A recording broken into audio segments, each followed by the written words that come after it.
There you go. Let me get my mug off of here. Hey, and I'm back. I found you guys. I'm so happy. Now remember the button you hit. I don't know what I Or did. did you just start hitting all sorts of random Of course, things? it's just like, yeah. Okay. We are now streaming. So we might as well go ahead and call this regular meeting of the Santa Fe Public Schools Board of Education to order.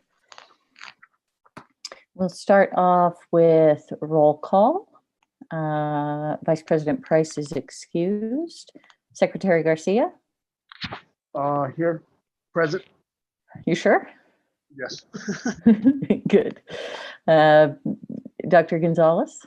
Here. Board Member Bose? Here. Excellent. And of course, we do have a quorum. We will now do the Pledge of Allegiance and the salute to the New Mexico flag in English and in Spanish. Is anyone feeling inspired to lead one or both of those today? I'm happy to lead in English if you'd like. Okay, go ahead and I'll follow along in Spanish. Ideally, we'd get the words up so we don't mess it up on the shared screen. I'm concerned more about the Spanish than the English. Pretty sure I could say the pledge. I think I probably can too. All right. Pledge allegiance to the flag of the United States of America and to the republic for which it stands, one nation, under God, indivisible, with liberty and justice for all.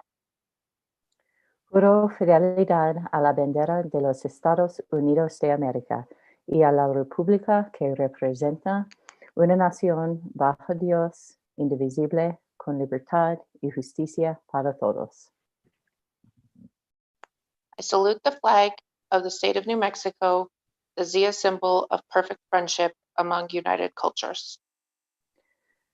Saludo la bandera del Estado de Nuevo México, el símbolo Zia de amistad perfecta entre culturas unidas.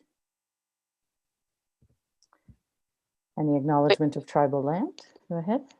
We acknowledge the original people of the land, the Tesuque Pueblo people and other tribal nations, and ask them to walk with us today as we share and learn together. Thank you very much, Board Member Bose. Moving on to the approval of the agenda. Dr. Garcia, do we need any changes? Madam President, I am not aware of any. Okay.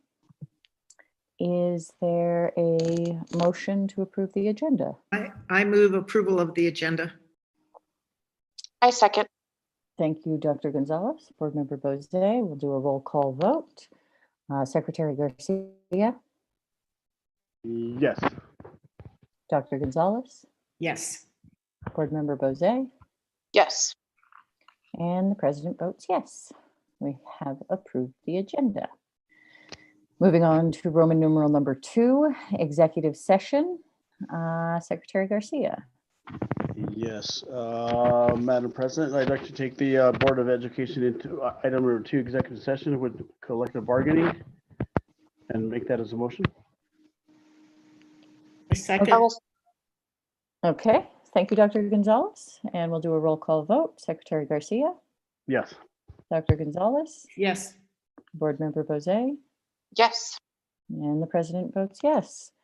We are now going into executive session on the other link, and we will be back right around 5:30. See you all over there. Thanks very much.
Hey, Chris. Hi, how are you? Good. How are you? Doing well. Good. Hey, Melissa. Hi. Hey, Hey, Melissa. Hi, Vanessa. How are you? Good. Good.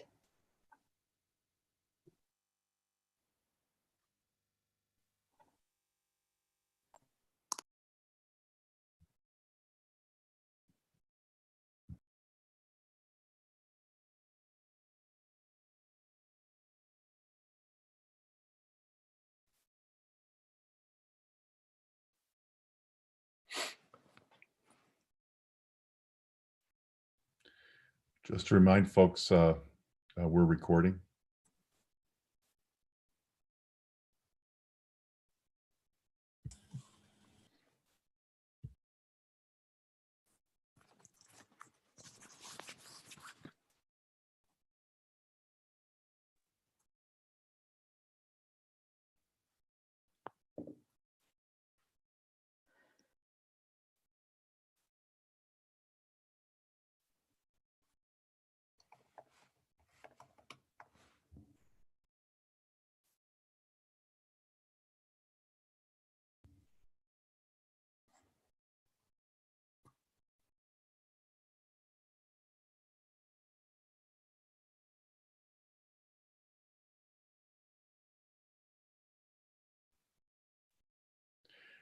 Board President Noble, do you want me to keep the agenda up or bring it back to everybody, the gallery screen shots?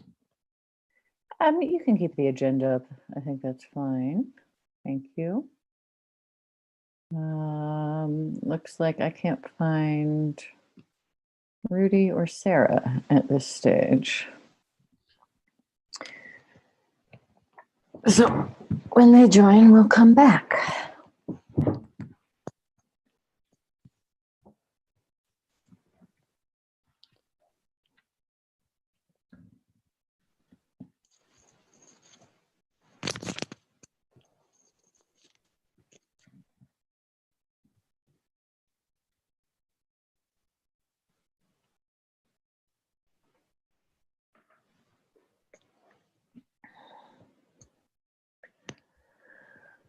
Here comes Board Member Bozea. Oh, we also need Dr. Garcia, I think. Who's coming in right now? All right.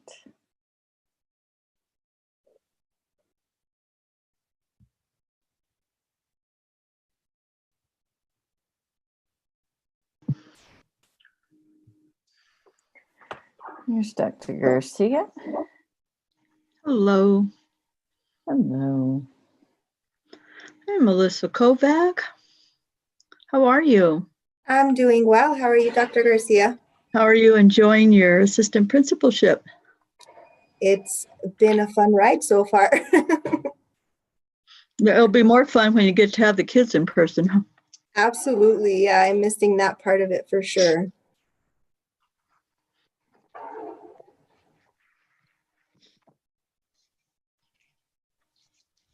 Okay. Well, hoping Secretary Garcia will join us. And there's Mr. Chris Lopez. hi, Dr. Garcia. How are you? Good to see you. Nice seeing you too. I miss seeing all you guys in like at your schools and everything. Oh, I was watching some kids for the State of the Schools sing the national anthem, and it just brought tears to my eyes about just seeing the kids. You know, you just like, God, I miss them so much. yeah. That hybrid was the hybrid portion was really nice. Seeing the kids and talking to them and getting to know them Yeah. on that level again.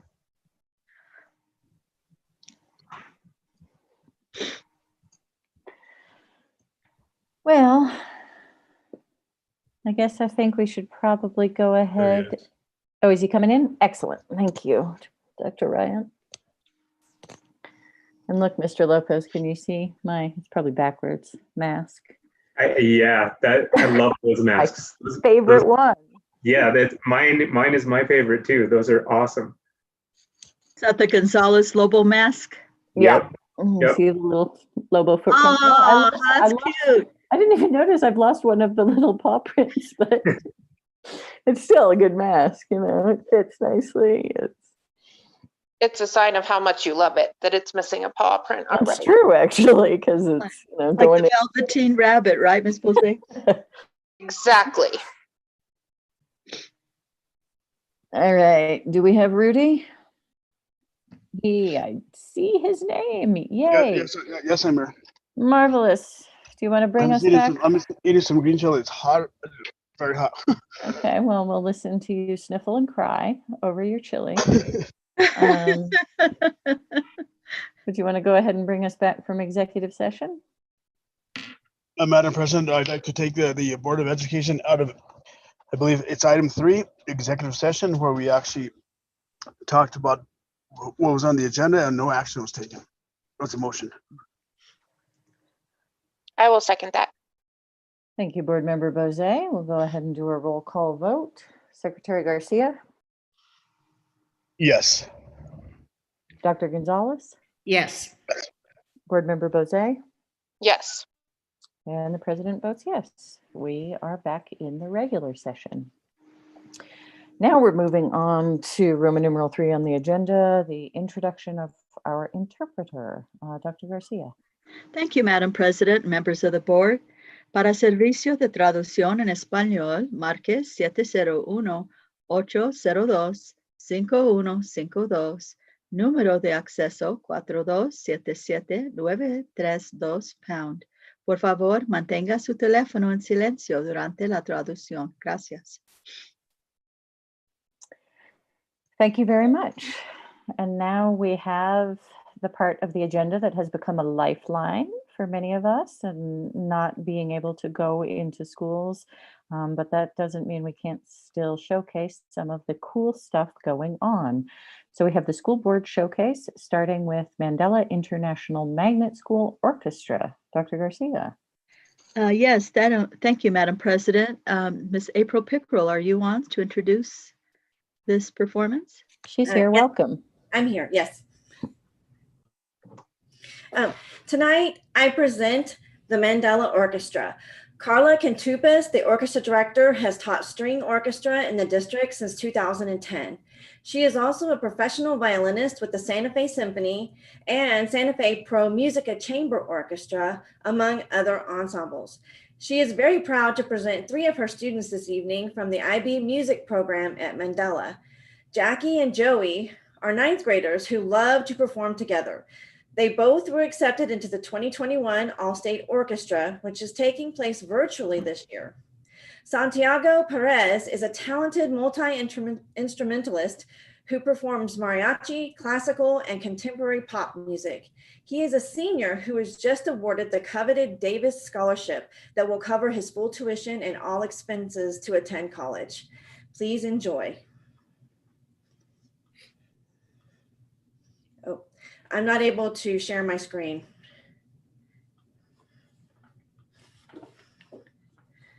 Somebody going to give Miss Pickerel the screen sharing permission? Just Dr. Ryan.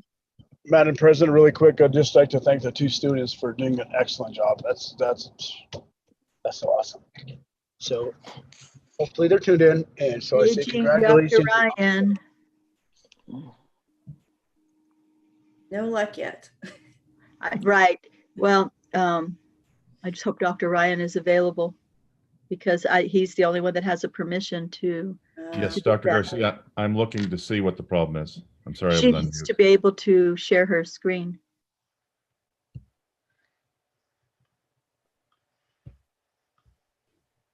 Isn't that correct, April? Yep, there you go. This, your co-host, you should be able to do it now. Awesome. Got it. Sorry. Okay. Thank you. No problem. All right.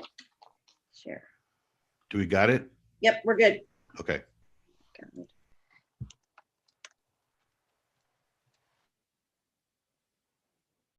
And play.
Pickrell, you're muted. Madam President, that was just awesome, was it not? Oh, there's more. That was incredible. Yep.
Fabulous stuff. Thank you so much for bringing it, Ms. Thank you very Pickrell. much. Thank you. Congratulations to those students. They were amazing, and to their teachers. Thank you, Ms. Pickrell. Now, moving on our school board showcase to item B, a day in the life of a Lobo. Dr. Garcia. Yes, thank you, Madam President, members of the board. Ms. Romero, Associate Superintendent and Supervisor of Gonzalez Community School, will make the introduction. Good evening, President Noble, members of the board, Superintendent Garcia. It's an absolute pleasure to introduce Principal Lopez and Assistant Principal Kovac. This is their first year in the principalship, and they're doing amazing work considering our circumstances. So such a pleasure. So I'll turn it over to you, Chris. Thank you. Good evening, Madam President, members of the board, Dr. Garcia. What we put together for you is a collaboration of the work of many of our arts teachers and our librarian, but it's a showcase of all that we do during the day. And by we, I mean teachers and students. This has been a trying year for all of us, and our hope is that we're able to extend the community in Gonzalez Community School even through the virtual world. So Dr. Ryan, I'm not sure I'm able to share my screen either. I am not. but we have a video to showcase when I'm able to share. Just really quick, Madam President, if I may. Go ahead, Mr. Secretary Garcia. Mr. Chris, thank you for what you do. And as you mentioned, this is a hard time for the nation and the world. And thank you for thanking your staff, Mrs. Romero. Thank you for that as well. And just thank you for what you do, because as we talk about, stuff as in sports, music is very important. And these days we cannot do that. But thank you for trying and keeping us going. Appreciate that. Thank you, Madam President. Thank you. Thank you. And of course, my son is a Gonzalez student, and I would echo that. I really think it's been a great year, and you all are doing a wonderful job, and I'm so pleased. It's been getting better and better, and we're very happy to be a part of the Lobo family. Thank And you. I understand Mr. Lopez. Can I say Oh, something? yes, Madam please go ahead, President? Dr. Gonzalez. I don't like to brag or to boast anything, but Gonzalez School is actually named after my dad, and I'm very proud of him, and I'm very proud of his accomplishments in his life. That's right. We are proud to carry on his legacy.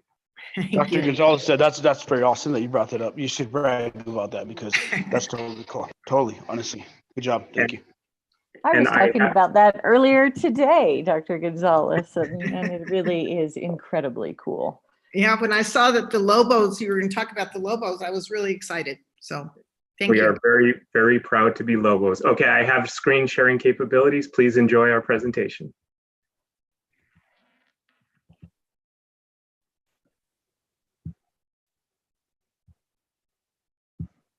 Sorry, I need to include sound.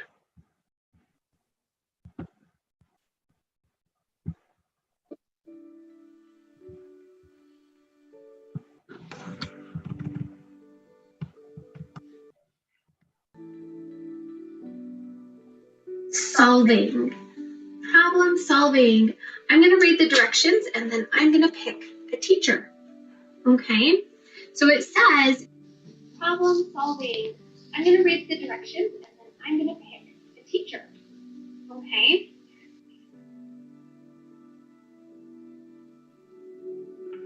Ten, 20, 30, 40, 50, 60.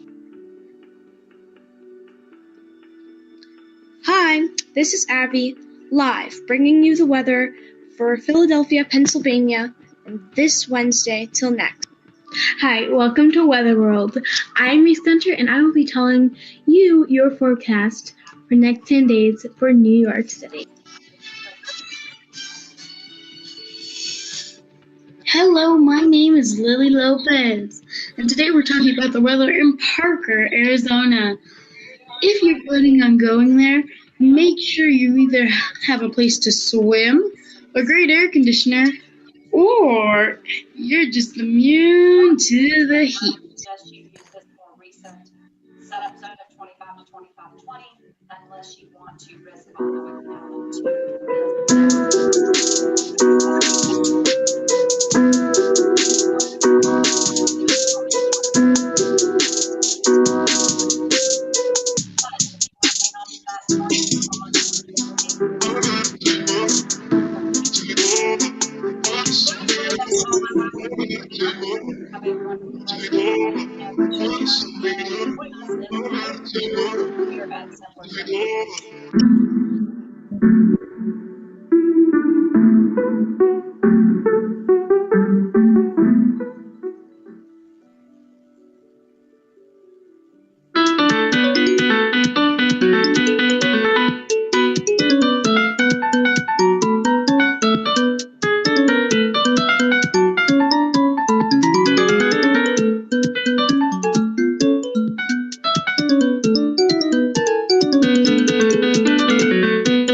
If you want the latest info on Ash and his Pokemon in the latest regions, I dare you to read this book.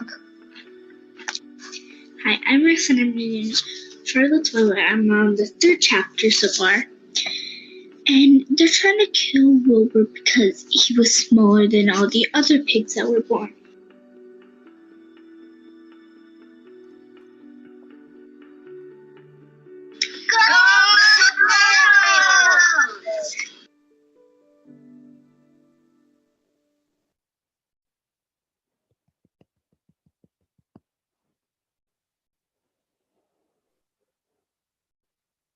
Great stuff. Thank you very much for bringing it. Any final thoughts? Or Ms. Kovac, did you want to share anything with us? Madam President, I'd like to say President something. Noble and members of the board, Dr. Garcia, thank you all for having us tonight and letting us share what it's like to be a Lobo and what we have done and what we continue to do. I'm very proud to have joined this team and appreciate all the work our teachers do, and they're working their butts off doing everything for our students, and thankful for all of their hard work and getting to join Chris on this adventure with the crazy year. So thank you. What an adventure it is. Secretary Garcia, go ahead. Just really quick, thank you for an excellent virtual video. What an awesome job that you guys do there. And I just really appreciate y'all being a part of the Santa Fe Public Schools, and thank you very much. Excellent video. Very, very good. Awesome. Dr. Garcia. Madam President, Yep, go ahead, Board Member Bose. I just wanted to say thank you for that awesome presentation. I have a soft spot for the weather reporters. When I was in middle school and high school, I used to do the news every morning on video and was sure I would be a broadcaster someday. So I love that enthusiasm, and it was great to see all that art. So kudos to the teachers and staff and everyone who's so dedicated through this. You can tell by the kids' smiles that they're not just surviving, but they're thriving. So good job, everybody. Madam President. Go ahead, Dr. Gonzalez. Thank you so much. That was great to see what's going on there. I do want to visit sometime when the schools open up again. And I do have a book I'd like to leave with you all about my dad. Absolutely. Love to have it. Thank you. Go ahead, Dr. Garcia. Yes, thank you, Madam President, members of the board. That was just so much fun. You have to send me a copy of that so I can just play it every now and then to cheer myself up. I will. The creativity of the teachers. I think it's what the Gonzalez teachers have done is exemplary of what all of our teachers, I mean, the creativity and the fun things that they're having kids do. And it's just really amazing. And also my hats off to the CNI team. I know you guys have worked really hard, the sync and team, and the people that have come in for the digital design teams to come up with engaging and fun things to do. But I have to tell you, after 10 takes for the state of the schools, I wish I had, I'd rather get up on stage and just do an extemporaneous speech any day. But having to do a video like that, those kids did a great job. You tell them they are fabulous. And I wish I could have had one of them just give my address for me. They were awesome. They were. I was really impressed too by the soundtrack was all student made, and some of those songs were incredibly produced and so well made. It really blew me away. Seeing all those put together just blew me away. Our kids are amazing. As part of the silver lining and the opportunity that we talk about from the challenges, right? That I think kids have picked up some technological skills at a much faster pace than they would have had we been in regular school. Yeah, and, definitely. They've picked up so many skills that I think will really advance them. So yay, Lobos, good job. Thank you, everybody. It's great to know that with student-produced music too. That adds a whole other element. But to echo Board Member Bose and Dr. Garcia, I was blown away at the talent. And I'm somebody, I was not a newscaster in junior high, but I did become one as an adult. And there were thousands of dollars put into training me. And those those kids are naturals. I mean, it's Yeah, really they knocked it out of the incredible. park. They did a great job. Yeah.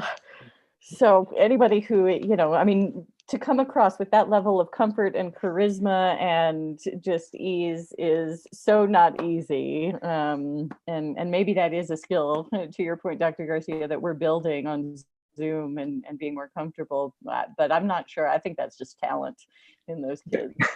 I'll let them know. Thank you so much. Thank you. Also, Madam President, I would like to give you kudos, if I may, as to for people that are watching this. As people may not know, you actually work for the BBC, which is actually a worldwide news information. So I just would like to throw that to Mrs. President Kate Noble, because you did work for a worldwide for the BBC, which is very awesome. So It's just want to true. throw that In to you and fact, the give you some network kudos was for the kids that are BBC listening. World. And they trained me, and it took a lot. And I swear I was never that at ease as those kids. So thank you all for being here. Thank you, Ms. Kovac, Mr. Lopez, Ms. Romero. Good to Thank see you. Thank you. Thank you. Okay, moving on our agenda. I actually just want to pause for a moment at this point and ask for a moment of silence for the teachers and other public school employees that we have lost in New Mexico due to COVID-19. There have been some really gutting losses in Powake and Las Cruces, and in speaking with Grace Mayer, who is the president of the NEA here in Santa Fe, she was talking about how this is really hitting the morale of staff throughout the state. So just want to take a moment of silence to think about those folks and send love to their families.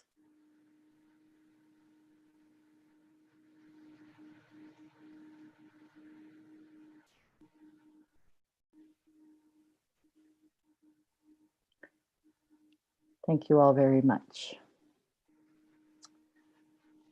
Okay, we are at the union update, and since we've moved to Thursday's meetings, I understand that it's harder for Ms. Mayer, the president of NEA, to join us, though she obviously does when she can, but Dr. Garcia has an update, I believe, on her behalf. Dr. Garcia.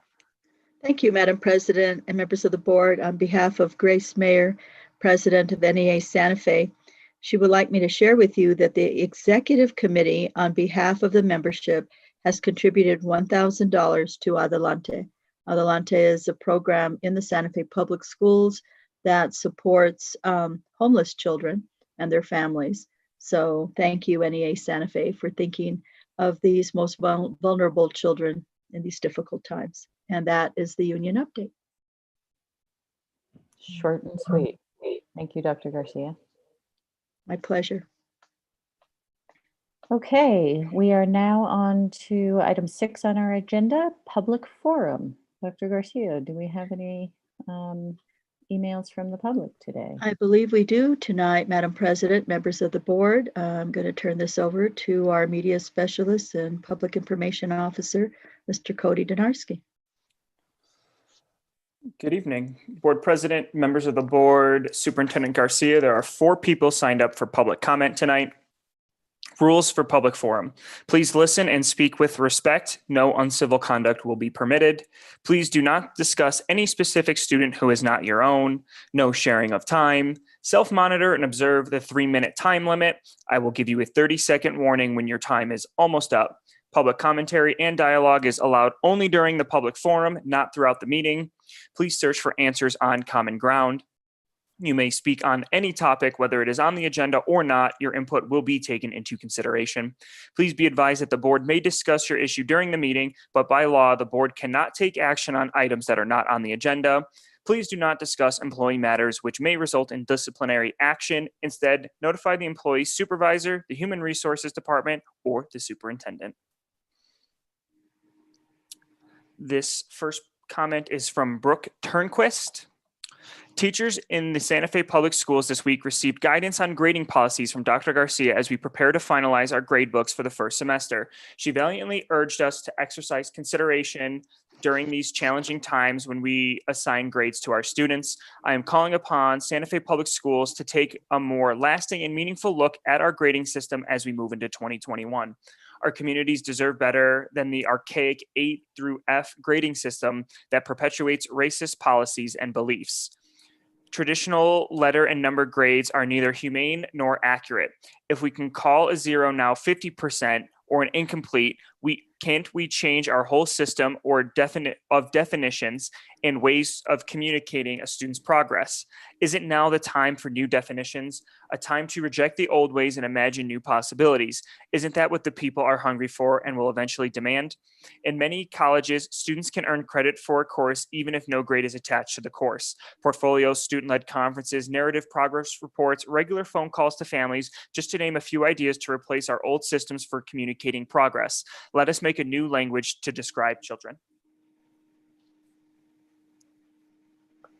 This next one is from Mike Schneider.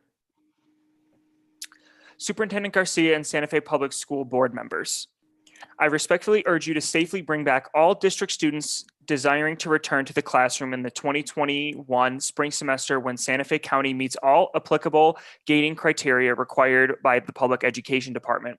Early in this pandemic, Superintendent Garcia essentially said she and her staff would do their best to make everyone happy.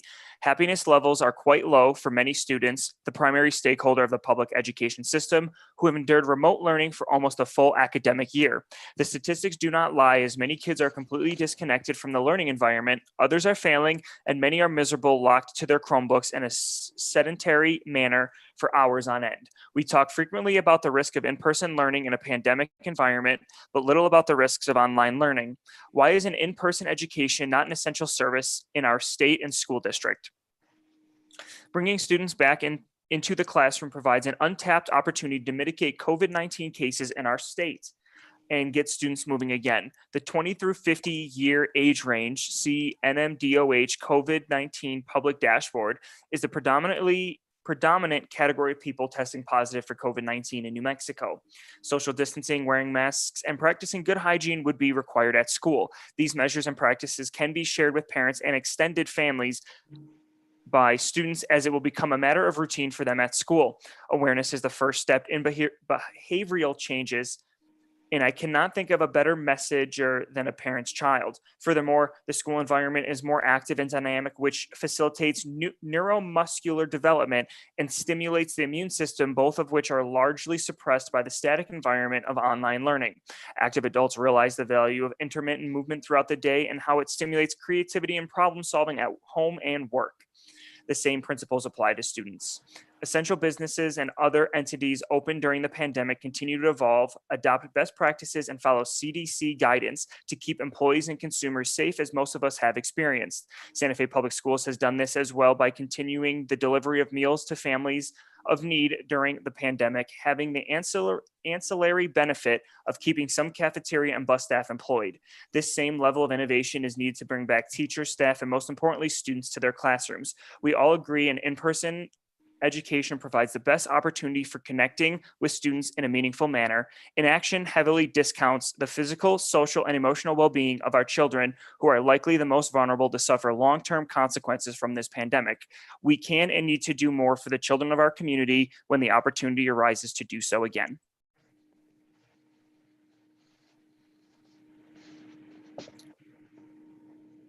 The next public comment is from Martha Jackson.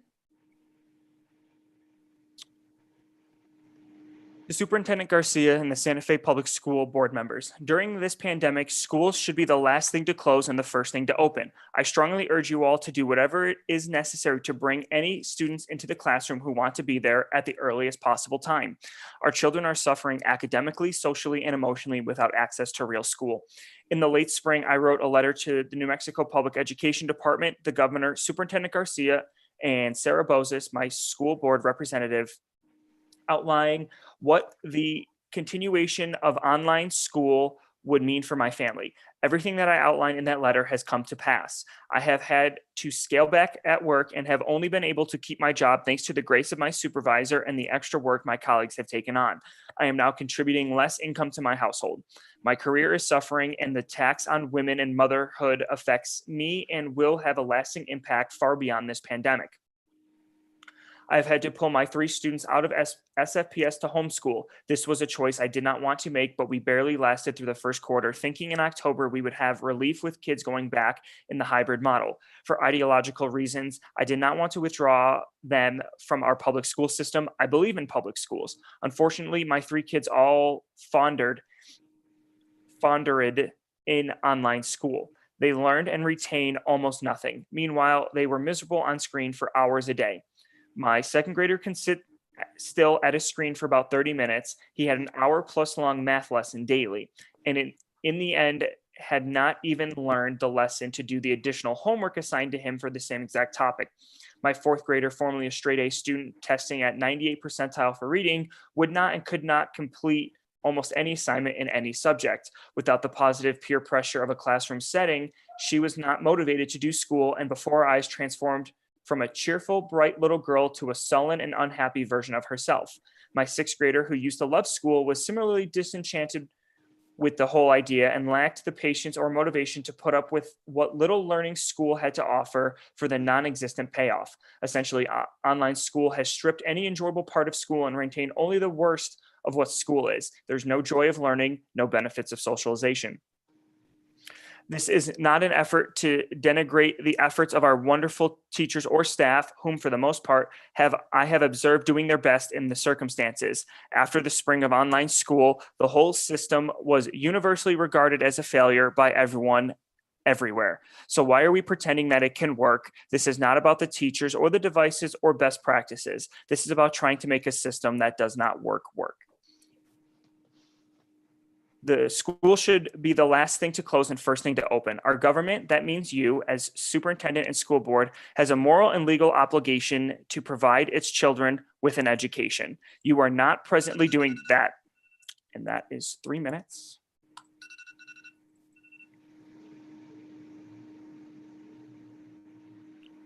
And this last one is from Andrea Schaefer. To whom it may concern, despite the risks of COVID-19, I believe the evidence strongly points toward the failure of online school for this generation of children in New Mexico. With implementation of best management practices and the option for staff with underlying conditions to stay home, our community would be best served by Santa Fe SFPD providing a hybrid option for students. For a future of New Mexico's emotional, academic, social, and physical well-being, I implore Santa Fe Public Schools to implement in-person classes once the PED makes the decision to do so. We are already behind as a community. Please don't let our children suffer even more. There has been no evidence that restricting school or activities has improved the COVID rates. And that is it for public forum. Thank you very much, Mr. Donarski. Okay, moving on to board announcements and follow-up. Do we have any board announcements and follow-up? Any updates from the CRC, Board Member Bozay?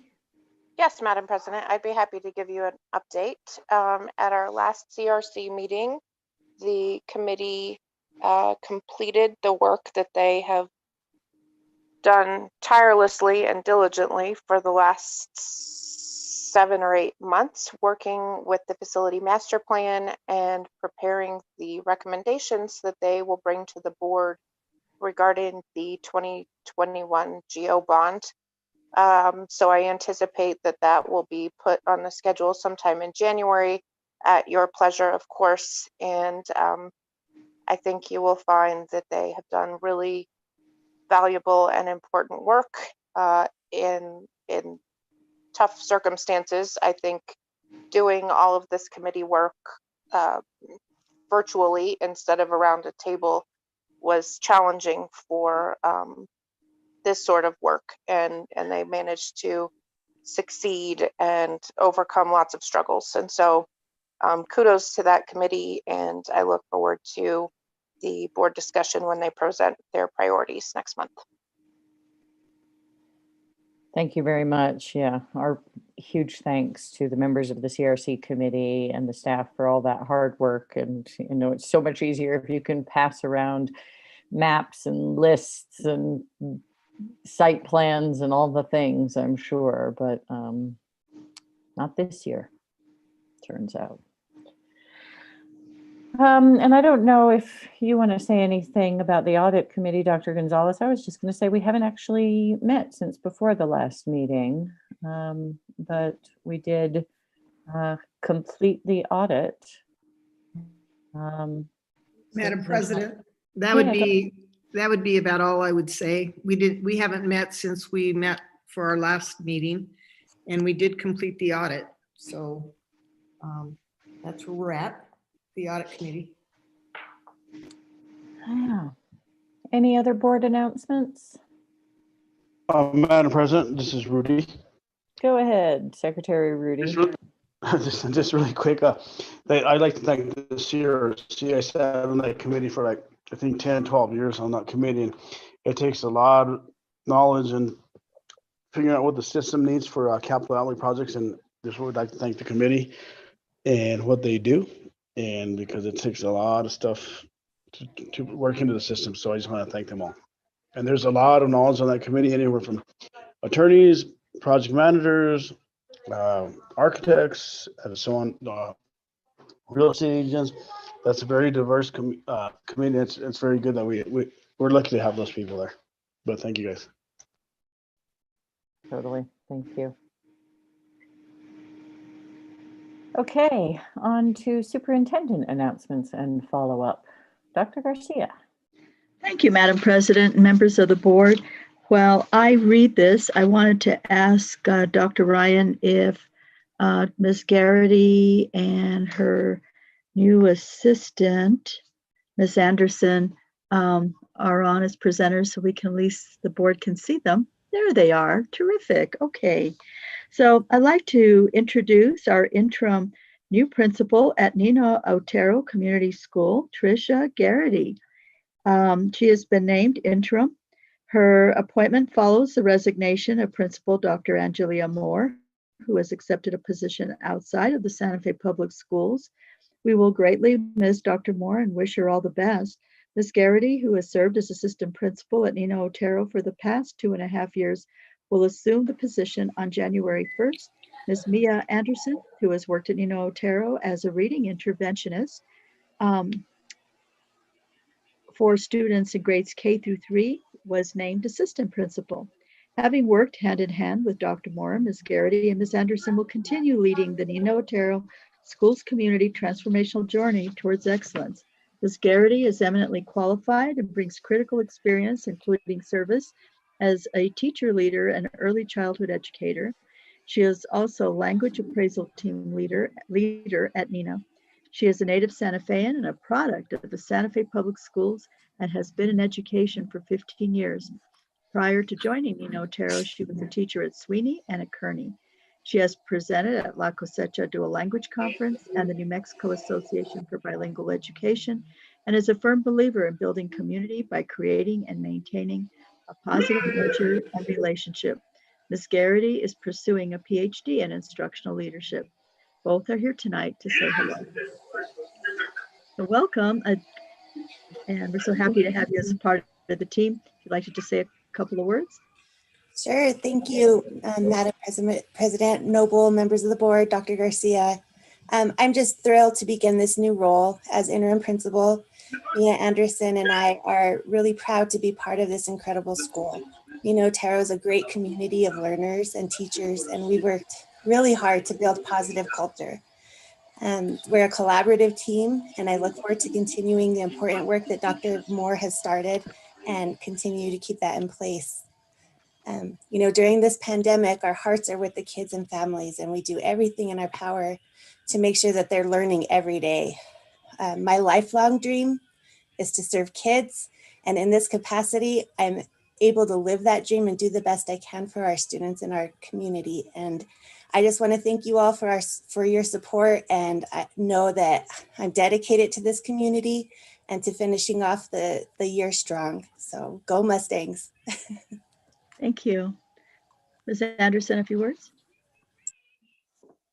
Madam President and members of the board and Dr. Garcia, I just want to say I'm honored and so excited to continue to serve the Nino Otero community and the Santa Fe community in this new role. So I'm very excited and honored. I'm glad to join the admin team. Go Mustangs. Thank you. My next announcement is Madam President, if I may on that note, this is Rudy. Go ahead, Rudy. So just really good, Mr. How do you say your name? Grenady? Mrs. Grenady. Awesome for you guys taking over Nino Otero, because that's my district, and a district that is well needed, and you all seem to step up to the plate and do a great job. Sweeney. I went to Sweeney before it was used to be called Sunset, when I went there in the 5th and 6th grade, and now it's called Sweeney. Thank you. One of the things you mentioned earlier is being a team. Thank your team and team members. So I appreciate that, because that's what we need in this community, is a team throughout politicians, school board members, and communication is a team throughout this community. But I appreciate you all stepping up to the plate, and look forward to working with you all. Thank you. Yes, thank you, Ms. Garrity and Ms. Anderson, for being here, and best wishes. We are all with you. my next announcement, Madam President, is about reentry 2021.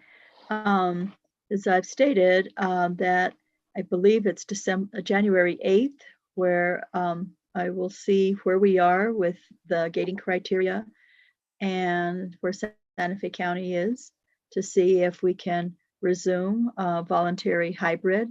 I am not terribly optimistic just on what's being predicted as post-holiday surge. So I really urge everyone to, follow the science and the guidance, because the best place for our kids to be is back in school. I think people have done an amazing heroic effort in doing their best with remote learning.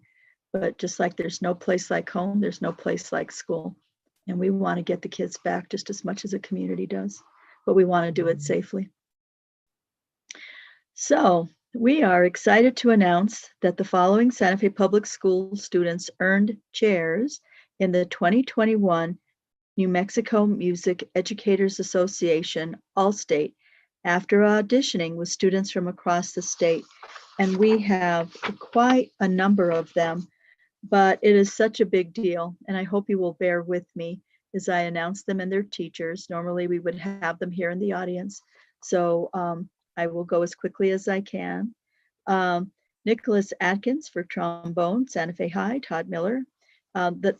These next four are all from Santa Fe High. Rachel Anderson, soprano, Marilyn Barnes. Sydney Barkley, violin, Gabriel Tafoya. Olive Beffert, alto, Marilyn Barnes. The next school is Capitol High, Manuel Bojorquez, tuba, Rick Hernandez. Luca Buckley, cello, Zach McGee. And from Mandela, Jacqueline Buenaviaje, violin, Carla Contupes. Marcos Cano, tenor, Santa Fe High, Marilyn Barnes. Again, these are all Santa Fe High. Joshua Davis, bass, Marilyn Barnes. Kiara Dunn, alto. Caleb Heaton. David Ida, guitar, Santa Fe High again. Pablo Champion is the teacher. Kayla Jaime Horta, soprano, Marilyn Barnes. Madeline Johnson, percussion, Todd Miller.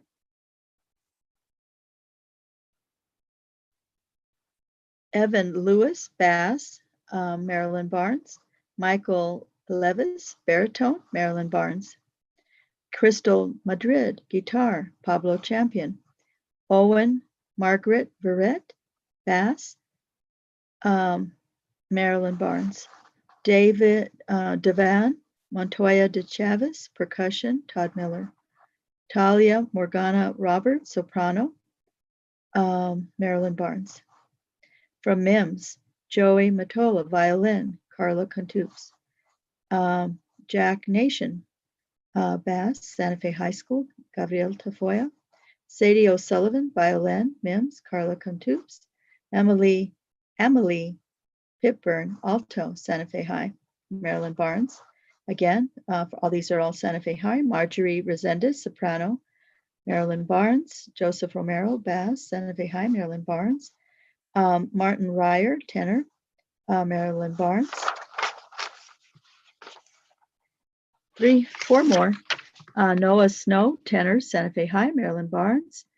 Nathaniel Steiger, clarinet, Todd Miller. Ben J. Witter, bass, Marilyn Barnes. Shane Monson, violin, Gabriel Tafoya. The All-State winners from the Mandela Orchestra were part of tonight's performance. More of the All-State students will join us for upcoming school musical performances at board meetings. And again, Ms. Pickrell, thank you for your leadership, and to all of their wonderful teachers, congratulations. Santa Fe Public Schools Reading Quest Song, Rap, and Poem Contest winners. Reading Quest has announced the winners of its Song, Rap, and Poem Contest. Santa Fe Public Schools winners are grouped by school level. For middle school, the second place poem winners are Inez Castillo and Eden Jensen. They're both students at Amy Beale. Their poem Wonder is inspired by the book Wonder. For upper elementary, the first place poem winner is Malcolm Campbell, a third grade student at Wood Gormley, for haiku poetry inspired by Coraline, which was written by Neil Gaiman. The first place song winner is Julia Ortega Catherine Courtney, a fifth grade student at Wood Gormley, for a song inspired by the Emmy and Friends series by Terry Libinson. For primary elementary, the first prize song winner is Brielle Coriz, a first grade student at Salazar Elementary, for her song inspired by The Bad Guys, written by Aaron Blabley. The second place poem winner is Aubrey Coriz, a second grade student at Salazar, for a poem inspired by Harry Potter, series written by J.K. Rowling. The winners were filmed on the Lensic Performing Arts Center stage for a YouTube Song, Rap, and Poem contest, film premiering in early December. All winners and finalists received generous cash prizes in a private Zoom meeting with Tom Foolery, an internationally young poet. Our thanks to contest sponsor P&M for its generous support, and of course the Lensic. We have an update on the early college opportunities high school as requested by Mr. Romero. Christy and Gabe, were you guys going to do the update, or did you want me to read it?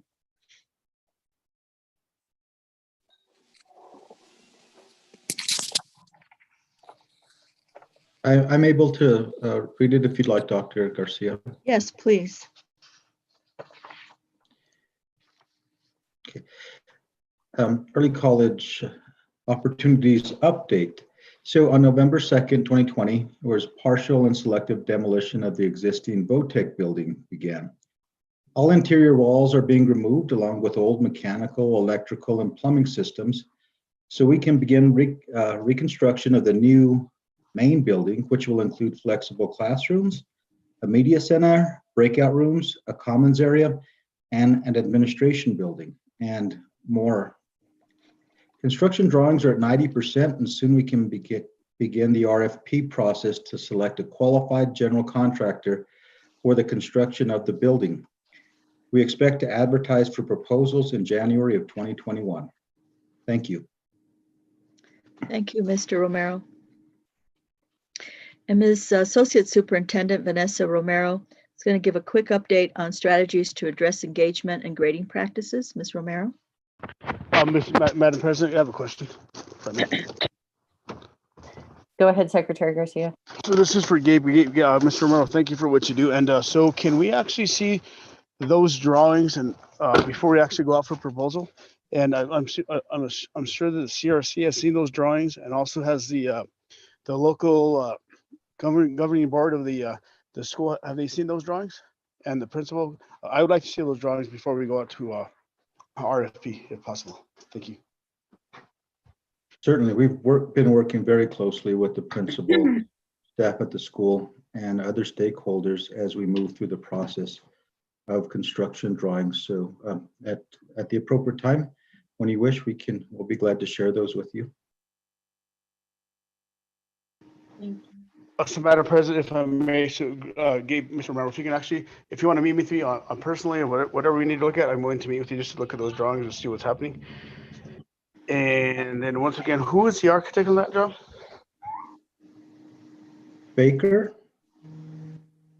Okay, awesome. So if you can get with the superintendent, myself, and so we can sit down and look at those, or unless you want to bring them to the next school board meeting, but if you want to sit down with me on a side note on what I would like to see those drawings. Thank you, sir. Thank you. Yes. May I continue, Madam President? Please. Thank you. Strategies to address engagement and grading practices. Associate Superintendent Vanessa Romero.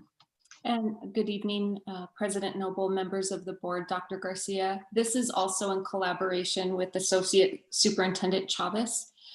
We've had an opportunity to do some work in collaborating with all of our school sites along these lines of student engagement, grading practices, and utilizing standards. Good evening, everyone. Board President Noble, members of the board, Superintendent Garcia. We met with all of our principals to talk about some of the concerns that we had heard from our students and our staff members and also our parents, and talking about some of the tools and strategies that they may want to consider and some of the practices that are taking place at some of our sites. We did talk to them about modeling breakout rooms during meetings, utilizing engagement tools such as Jamboard at staff meetings or PLCs. We've also started to encourage that cameras be left on for a longer period of time. And if bandwidth is taken up by the students' cameras being left on, then frequent check-ins with those students every 5 minutes, because we did find that students are logging on, leaving the room or even the house and not knowing that they're in session or not. So again, we wanted to make sure that we're really reviewing some tools and strategies that may not be using at some sites. Now, it's not all sites, but we want to make sure that we're presenting options for them to be able to add to their toolbox. And also looking at best practices. Are we ensuring that our lessons are succinct, that we're providing like guided practice for check-ins, that we're offering small group instruction, and then of course, independent practice in our work? And we also developed an AR addressing our grading requirements, also being able to issue out incomplete grades. We've made minor adjustments to our secondary schedule, which will go into effect second semester, which we've received a lot of great feedback from staff, students, and parents. And then also restructured what Wednesday looked like. Wanted to make it a little more structured so our students and our staff members are meeting on Wednesday to provide that additional support for any needs that they may have. And also just looking at quality over quantity. We're recommending just to consider grading no more than 2 assignments per subject a week, that we're looking at activities as practice, and that we're looking at assessment for understanding, utilizing things like exit tickets, using higher order questioning, using the breakout rooms with a purpose. But then, of course, looking at priority standards and drilling down to what kids need to know. And we're also providing additional professional development. Tomorrow's actually our first meeting of a team of teachers, principals, and district personnel to look at the accuracy and fairness of grading and proposing possibly a new policy moving forward. And again, looking at what's issued out as far as recommendations from the New Mexico Public Education Department. And this has all been in collaboration, like Mr. Chavez said, with principals, school sites. So we're really excited about the work and looking at our teaching and learning practices and gradings and standards. Thank you. And the letter that was referenced by one of the individuals that spoke at public forum had recommendations for grading as we consider the unique situations that students are in right now. Just asking for greater flexibility and ideas on how to better grade. And I'll be happy to forward a copy of that to the board if you're interested in that. Thank you to both of you.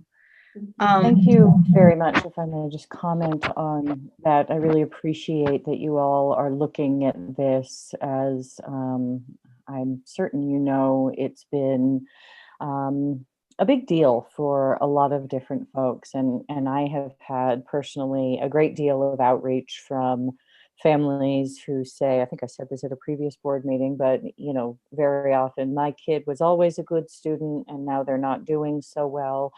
And there are any number of issues, including just how to turn things in virtually and, navigating the technology. There was an email about this today, and I know we have to thread a needle here on what's required. And of course, we are working very hard to make sure that there is 1 year's progress in this year.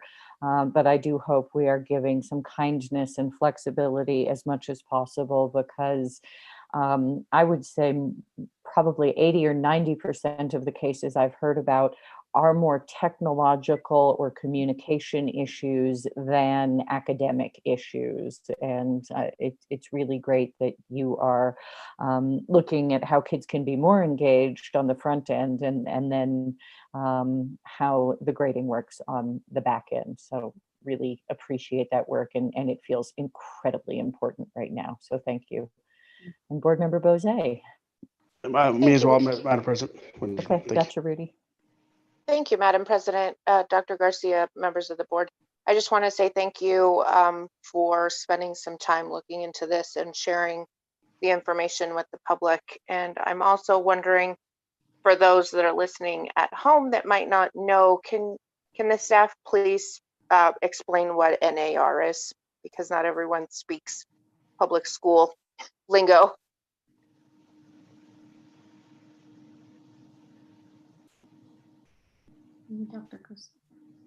We're not sure what you may have heard, because NAR doesn't really resonate with me. Apparently it doesn't mean anything. No, I'm sorry, just AR. AR. And administrative AR. regulation, administrative regulation, because the board Thank has you. a general grading policy, and then we revise the administrative regulation. One big component, and I'm not sure if you mentioned it, if you did, Associate Superintendent Chavez or Romero, I apologize, but we are making more flexible the use of an incomplete, so that students have, especially now during the pandemic, instead of taking an F, they can request to have an incomplete, and they have up to a year to make up the work. This is particularly important at high school. There's so many reasons right now where, usually an incomplete was reserved if someone was in a car accident or had some extenuating circumstances. But right now, living through the pandemic itself is an extenuating circumstance. And so we really do want to have that flexibility so that students just don't give up and say, oh gosh, I've got 2 Fs, forget it, I'll never make up these credits. And so the staff worked on that, and we revised it, and that AR was sent out to everyone. But what was asked of me that I'm going to ask the associates, because I'm not clear, is the I in lieu of an F, if it is requested, is that for all grades or just seniors? Do we know for sure? Yes, I can answer that, Superintendent Garcia. That is for all grades. For seniors, what we're doing is not only incomplete, but there are additional options that we'll be discussing with our counselors and our principals tomorrow on how they can recover those credits and meet graduation requirements. New guidance from the New Mexico Public Education Department came out earlier this week that we reviewed. We created a presentation, and we'll be meeting with all counselors and secondary principals tomorrow to address the seniors. But yes, to answer your first question, it's for all students. So that's another, I think, way of trying to be responsive. And thank you for giving us the feedback. You have the ear to the ground with many of other families that are going through what you are in terms of having students in school. So, again, we do our best to be a continuous improvement district and, collect data, which isn't always numbers, right? It's, what we hear from our families and our students, and make sense of that information and try to make adjustments, and we will continue to do so.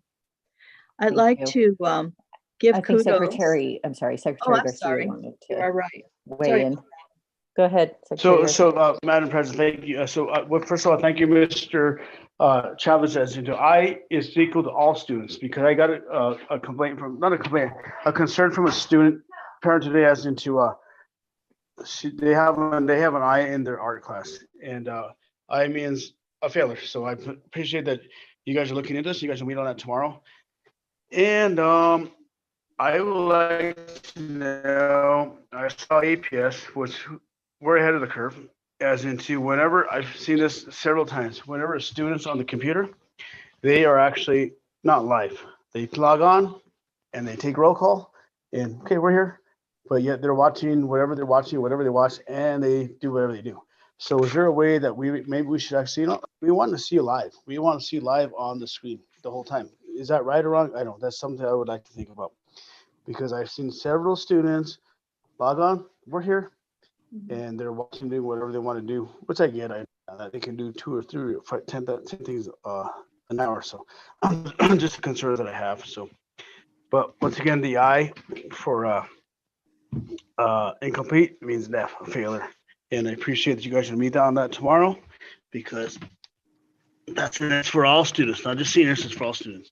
So, and I don't understand we're actually at a point these days in our life is into, or this nation is into, where are we going to go? Because what's going to happen the next 5-10 years, it's going to affect all of us, right? And so I just want to see where we're going to be in the next 5 or 10 years. But I appreciate your staff, Dr. Garcia, as well. Thank you. Thank you.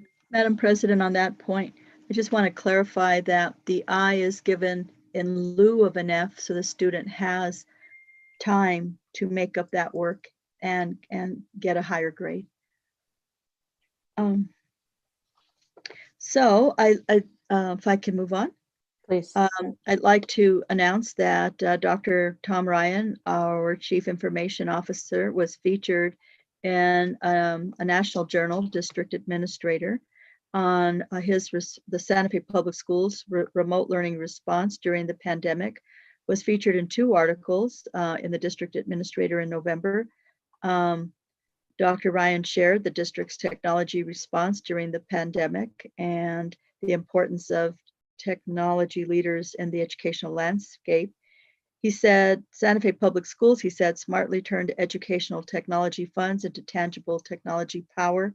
He was quoted as saying, we're in the 4th industrial revolution, which requires a very different organizational structure, one that focuses on cross-functional teaming, is stakeholder-driven, and allows for decisions to be made effectively in an environment that will continue to change very quickly. Thank you for bringing recognition to the Santa Fe Public Schools, Dr. Ryan. Physics. Congratulations, Dr. Ryan. It's well-deserved. Yes, big round of applause. Congratulations. And that's just fantastic. So good. Thank you for your work, and it really is well-deserved. Physics in a Box. Many of you have heard of that. Santa Fe Public Schools Director of Curriculum Instruction. And I'm sorry you're hearing paper rustling. It's my dog walking on the papers on the floor. I'm sorry. Dr. Peter McWayne, Director of Curriculum Instruction, has designed a plan to bring the Physics in a Box program to K-8 and high school students in 2 schools. We've been meeting with, I always know his first name, Anatoly. I can't think of his last name right now. But the Physics in a Box program offers hands-on experiences and ongoing teacher development in very engaging ways. And we plan to incorporate Physics in a Box application into the district's next generation standards curriculum. And students who have struggled with performance in math and science have seemed to advance and overcome those struggles by working and using Physics in a Box. It's very expensive. I would love to have it in every middle school, but this is a very small pilot, and I'm hoping that we're going to see amazing outcomes. Hope Cahill was selected as a finalist for the Presidential Award for Excellence in Mathematics and Science Teaching. We're keeping our fingers crossed that she will be selected. This is the highest recognition for a K-12 teacher in math or science in the United States. Up to 3 state-level finalists are forward to a national selection committee. If she is selected, she will receive $10,000 from the National Science Foundation. So congratulations for just even being nominated is a big honor. And she's here tonight, so we just want to wave to her and say, congratulations, Ms. Cahill, and we're rooting for you. I think you're there somewhere. Okay. Capitol High School team also won the Congressional App Challenge. Congratulations to Capitol High School team students for being selected by Congressman Ben Ray Lujan as winners of the 2020 Congressional App Challenge for New Mexico's 3rd Congressional District.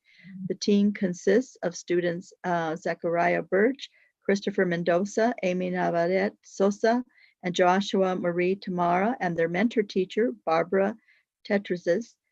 She was notified of the honor by Congress Lujan's office on Monday, December 7th. The team developed a solar app. Through this app, households that use up to 50 kilowatt hours of electricity a day can learn about the size, annual production, price, and payoff time for their home's photovoltaic systems. So this is a thrilling accomplishment, and we're just so proud of them. Just a little spoiler alert, if you listen to the State of the Schools, one of the things that I talk about is that if you watch our board meetings, this part of the meeting goes long because we have so many international, national, state recognitions. I am just impressed with the caliber of leaders that we have in the Santa Fe Public Schools in public education. A big shout out to Capitol High School students who collaborated to produce PSAs to save neighbors in the 87507 zip code. Look next week for PSAs created by about 100 Capitol High School students to roll out that are designed to prevent neighbors in 87507 code from contracting COVID. Videos, comic strips, and flyers have been produced to get people to wear masks, social distance, and stay at home. It was reported by the Santa Fe New Mexican former teacher Meredith Tilp, who taught at Capitol for 13 years before retiring, helped organize this effort with Ms. Diana Pacheco, who spent a dozen years at the school as a teacher and counselor. So we're very excited about this. Please watch for those PSAs.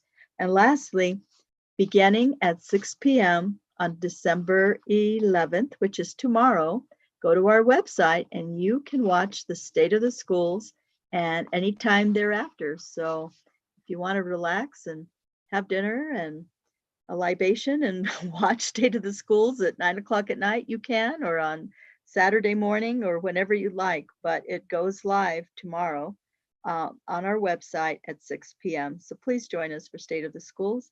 That concludes my announcement. Sorry that it was so long, but a lot of good stuff. Madam President, Go ahead, Secretary Garcia. just really good. I would like to thank Senator Ben Ray Lujan for getting elected. He actually cares about northern New Mexico and the state of New Mexico as a whole, and I'm happy that he got elected and he's going to help us out totally tremendously for New Mexico. One of the other things you talked about, all these students that are actually moving forward, great job, because sometimes nationwide in Santa Fe, New Mexico, we get hassle for public schools, doesn't do. They're not doing this, and we're doing an excellent job. And I say that, Dr. Garcia, with You muted, Rudy. that's awesome. One of the things, there's a little young lady from Los Alamos. She actually is the first young lady under 16 years old and 18 years old that has become the first lady in the New York on the Time magazine, and she'll be documented in the next week or two. Great little student, and I just want to give you guys all kudos because we get hassled all the time. Schools, private schools, but you know what? In Santa Fe, we're doing an excellent job, and I appreciate that because I keep up with the news from the New York, Los Angeles, everything else. It's, we've already done that. And we're doing that. So, Dr. Garcia, appreciate that. 99% of the time, 99.9, not 100%, but yes, I appreciate that. One of the things, Meredith, they used to be the teacher at Capitol, great lady, awesome lady. And I just want to thank you for the school updates, Dr. Garcia, because, in Santa Fe Public Schools, we're kicking butt. Like that principal said, we're kicking butt, and we are. And so I just want to thank you for the update. I appreciate that. Thank you. Thank you, sir. It really is a great part of the agenda, and I've really come to be a big fan. I don't know what's better, the school board showcase or the superintendent's announcements and updates, because we hear so many good things. And that physics in a box, I was in a restaurant that doesn't even exist anymore when Anatoly showed it to me, and it's truly intuitive and hands-on because physics is, and you get to play with stuff and weights and levers, and it's really wonderful to know that it is being piloted, and hopefully we will get some great results. And Ms. Cahill's award and the recognition from Capitol, it's clear that the whole team, from the superintendent throughout the whole system, is really doing incredible work, and we are so appreciative of what all you educators are doing. Okay, moving on, thank you, to our presentation, the Santa Fe Public Schools 2021-2022 Financial Outlook. Dr. Garcia. Thank you, Madam President, members of the board. As I mentioned last time, that in lieu of a finance subcommittee, because we were lacking some information, that we would do the presentation tonight in the board meeting. And so without further ado, our CFO, Herman Martinez, will make the presentation. Please continue.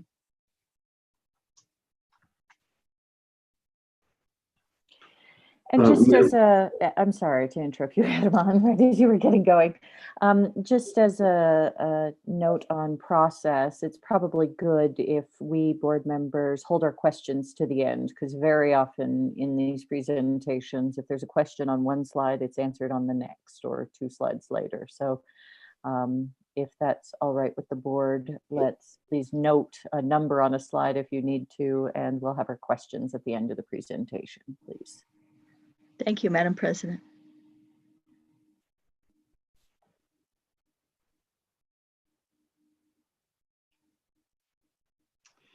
Thank you, and good evening, Madam President, board members, Superintendent Dr. Garcia, and community members. So what I'd like to share with you today as far as the financial outlook, we'll go over some just general information as far as how we either are ending the current fiscal year in terms of some of the impacts that have taken place within Santa Fe Public Schools. Just going over briefly the audit status, and then talk about some of the current impacts as far as enrollment trends, as well as operational revenues and operational impacts for the fiscal year 2021-2022. So thanks again to those who participated in the audit process for the fiscal year ending in 2020. We did have the submission of the audit on time as of November 15th, and we're able to maintain that status as far as those requirements.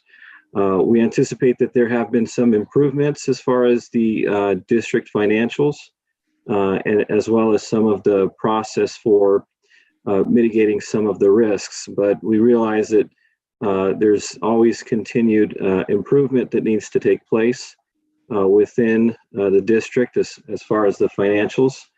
And so we are continuing that process as far as improvements, not only in the closeout process, but also in developing the financials for the district.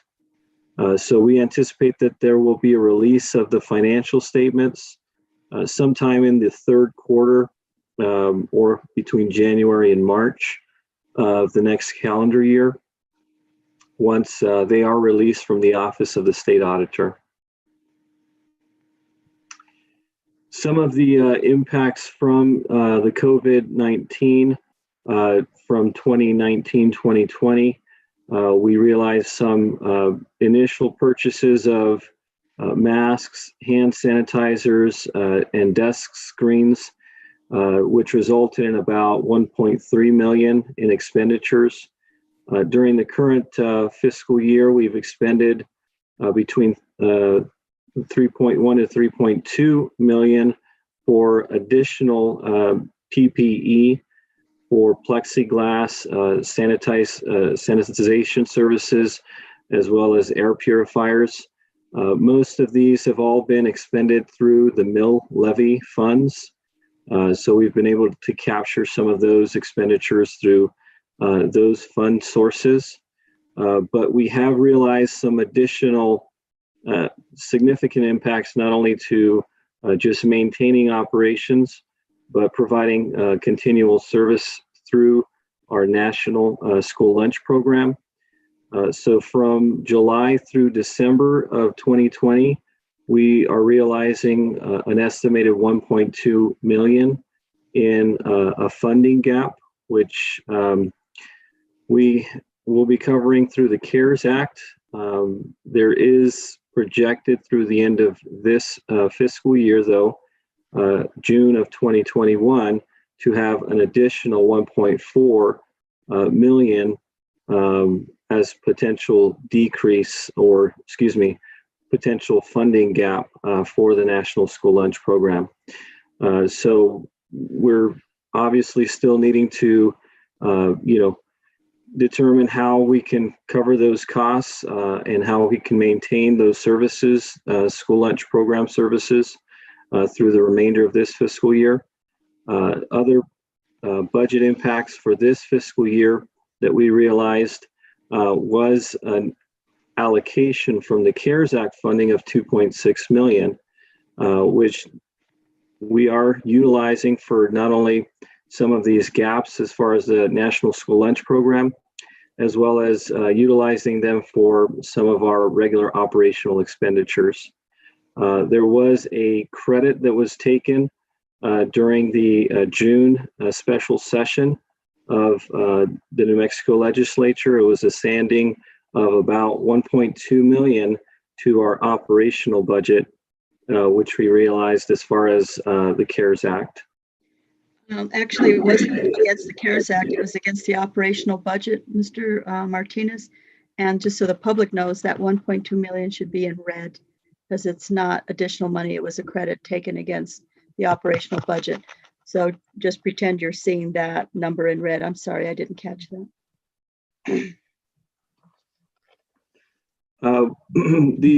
This per pupil expenditures for the New Mexico Public Education Department, this is the second year that the district has reported as required through the Every Student Succeeds Act.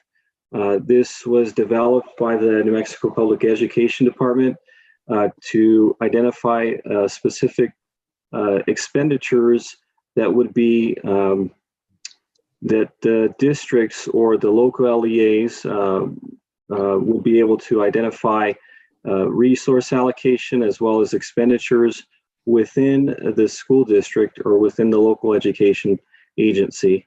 So it was developed to identify which specific schools may be receiving larger allocations, or how those expenditures were disaggregated through the district.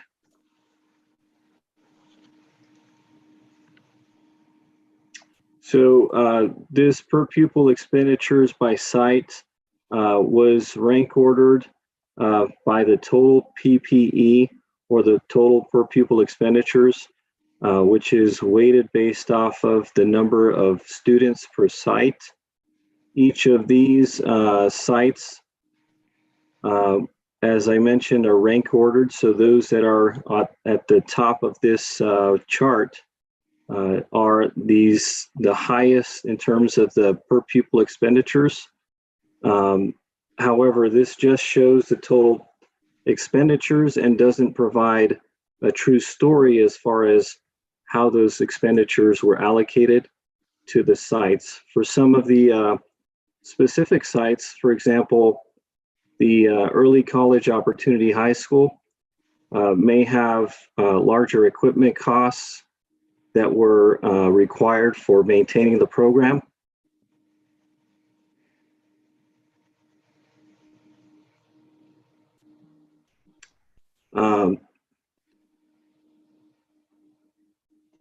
Excuse me, I just lost my screen here.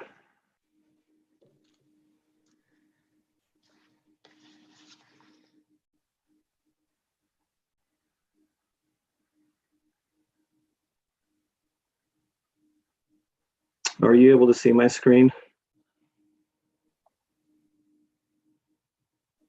Yes, we are. Yes, I can. Okay. So, sorry, I don't know what the lines on the bottom left corner are. But essentially the district has tried to maintain the allocations based off of each of the sites to provide equitable allocation based off of the local model.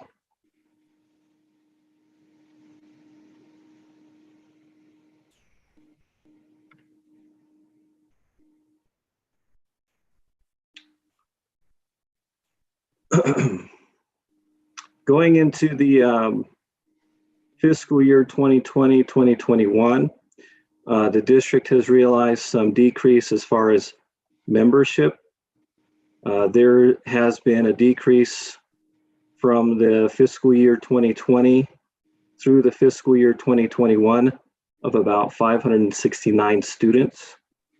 Can somebody can lower the? I have this big screen on my thing. Can somebody make the screen smaller, please? Thank you.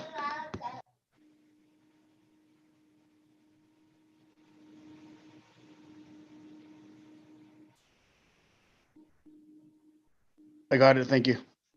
Madam Okay. President. The 569 student loss is as of December 3rd of this calendar year. This is our 80th day report, which we typically have an average of an 80 and a 120th for the subsequent fiscal year as far as our budget allocation.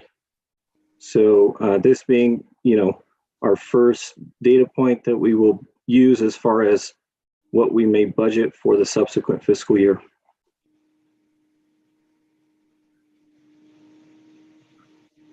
With that, the district may realize a potential impact for fiscal year 2021, 2022, a loss of about $5 million in allocation.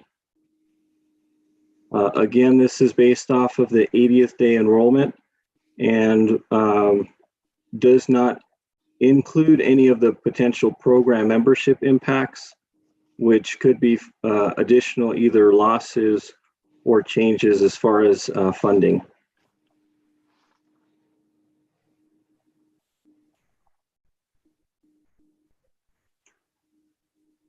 Other operational impacts for the 2021-2022 fiscal year, if the district is not held harmless, there is the continued 5-year phase out of the small school size adjustment. The district has realized this over the past 2 years already of about 200,000, and so we'll continue to have that decrease as far as the school size adjustment of an additional 200,000 over the subsequent fiscal year.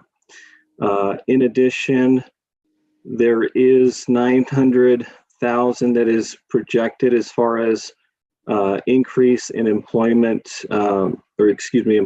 insurance premiums. This was based off of the NMCA appropriation request to the LASC on November 4th. They were estimating a 9.3% increase to employee and 8.28% increase on the risk insurance premiums, which could result in a $375,000 of an additional impact. And then lastly, for the other impact that was taken during the special legislative session in June, the 1.2 million, and then added as far as those total impacts with the 5 million from the loss in student enrollment and potential impacts to the unit value, a total of about 7.68 million in terms of loss of funding or revenues for fiscal year 2021, 2022.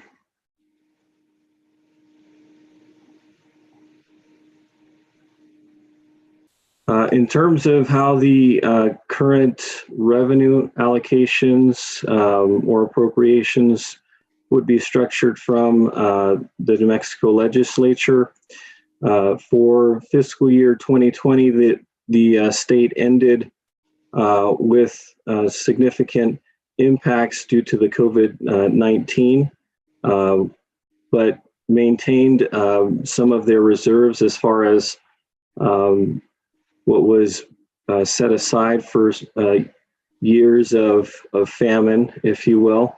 There was 29.4% that was remaining as of the end of fiscal year 2020.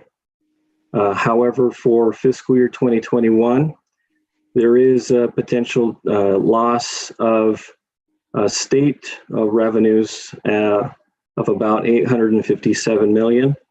And so there may be some need for the state, obviously, to either reallocate or provide some of those reserves for maintaining their budget.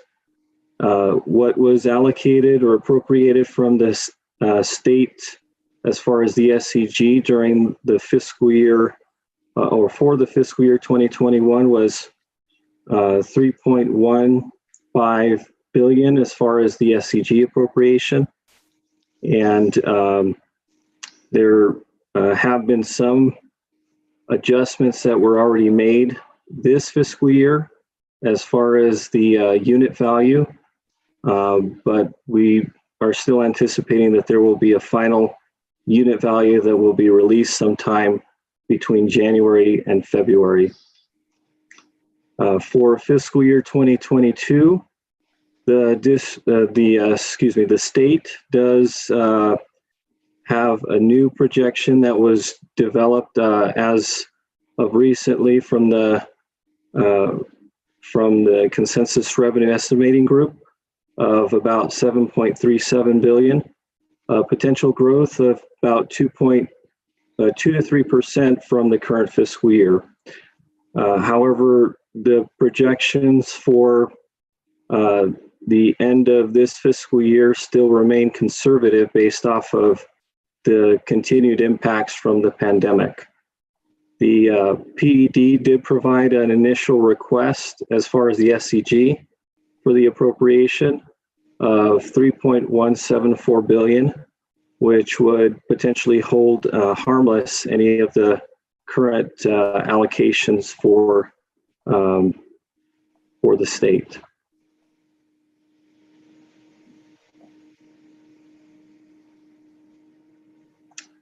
And with that, I will stand for questions.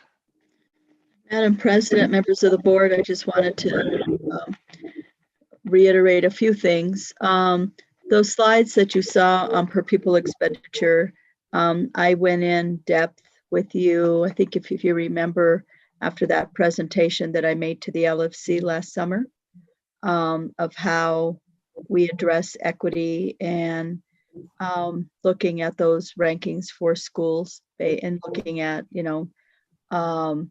how we address those needs, looking at federal, but also at the operational dollars. So that was just an update. I know it's a complex, those two slides, we could spend 10 hours on it. But we can do a more in depth on that one at some point if you would like. The major piece that I want to reiterate is how important it is for the state to hold districts harmless for 1 year, given the precipitous decline in enrollment, 12,000 students statewide. And typically the state holds back a certain amount of SCG for increases in enrollment, but there's no way that they could hold back enough to mitigate if many of these students return. Even if they don't come back, we are going to need a year to stabilize and to adjust our staffing and ease into this in terms of our educational programming and services to our students. We absorbed already over 8 million in this fiscal year, and to come back and then do another 7.6, I just can't, or 7.2, whatever the dollar amount is, would just really be very, very difficult. So this is something we talked to the legislature at the legislative breakfast, and I think we all have to consistently continue to get this message out. And we are ready to stand for questions.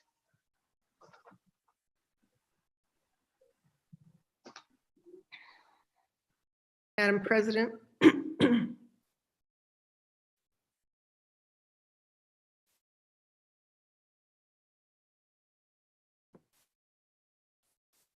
Well, I think you're on mute, but anyway, Madam President, members of the board, Dr. Garcia, I did speak with Senator Stewart yesterday and asked her about the budgets for schools next year. And she said she was pretty sure it was going to be held harmless, but it's not a done deal yet, but at least we do know that some people are going for that. That would be amazing, Madam President, members of the board. So, Madam President, you might be the doctor. Thank you for bringing that up to the hopefully the new majority leader, Mimi Stewart. But a couple of questions I have is that $2.6 million is the shortfall. Like, so if we have if we borrow that money or we get that money from the federal government, why are we short $2.6 million if we're actually going to get that money from the federal government? And also, you also talked about a $1.2 million gap as into a $1.2 million gap as into okay, where is it at? And in regards to the audit 2 years ago, what's the difference with the audit 2 years ago, last year, and the future? And then also in regards to the sort of here. So the legislature, what's their plan? What's our plan as a school board? As in, to talk to the legislature, as in, where are we going for this next year's session? What are our priorities? Also, people per district you talked about. With all due respect, board member, Eldorado's like they're ranked like 1, 2, or 3 to have updates, and my schools are ranked like 5 or 6 but my schools have a lot more individuals than Eldorado's, so on and so forth. Those are just the question I have. And then the other question: what is our future plan in the next 3 to 5 years, as in to work this stuff out? So if you can give us an update on that next meeting, or what are we doing with this stuff?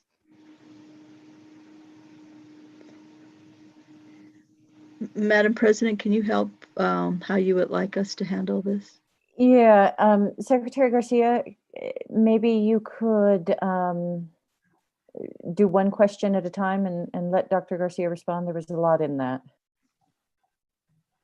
Sure, Madam President. So the $2.6 million gap shortfall that we have.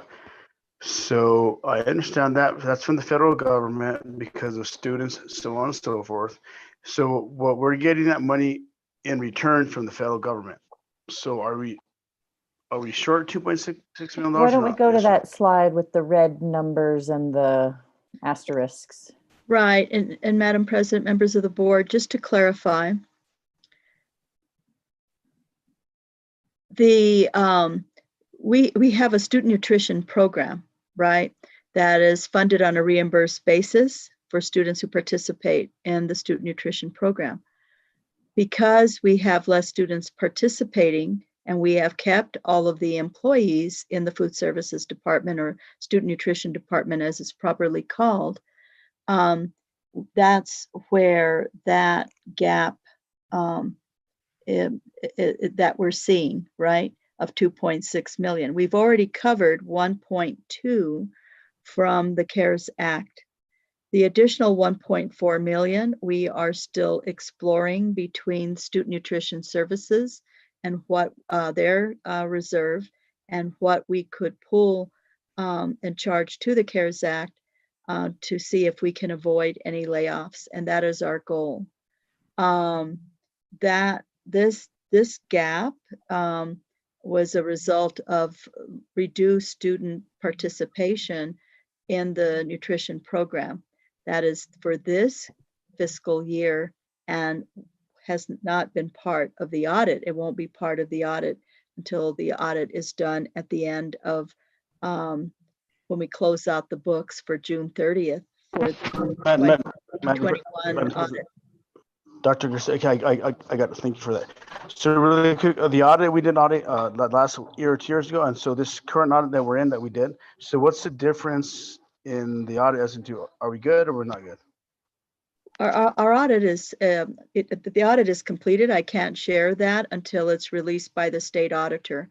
But this particular deficit was not audited. It won't be audited until the next one.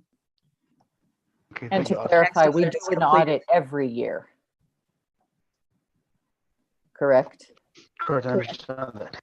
So Yeah. really quick, so do we know what the legislators, what's their goal this year as to help out education? We have the Yossi Martinez lawsuit that has happened, and what is the state legislature goal this year to help out schools? Because once again, I look, not to get to the hill, we got to get to the mountain and get over the mountain. So what is their plan? Do we know what their plan is this year to help out schools? So if I can jump in, we did have a pretty robust discussion at our legislative breakfast last week, and Dr. Garcia shared with all the board members. So I certainly hope it's in your email, the legislative priorities. It was also emailed to the legislators.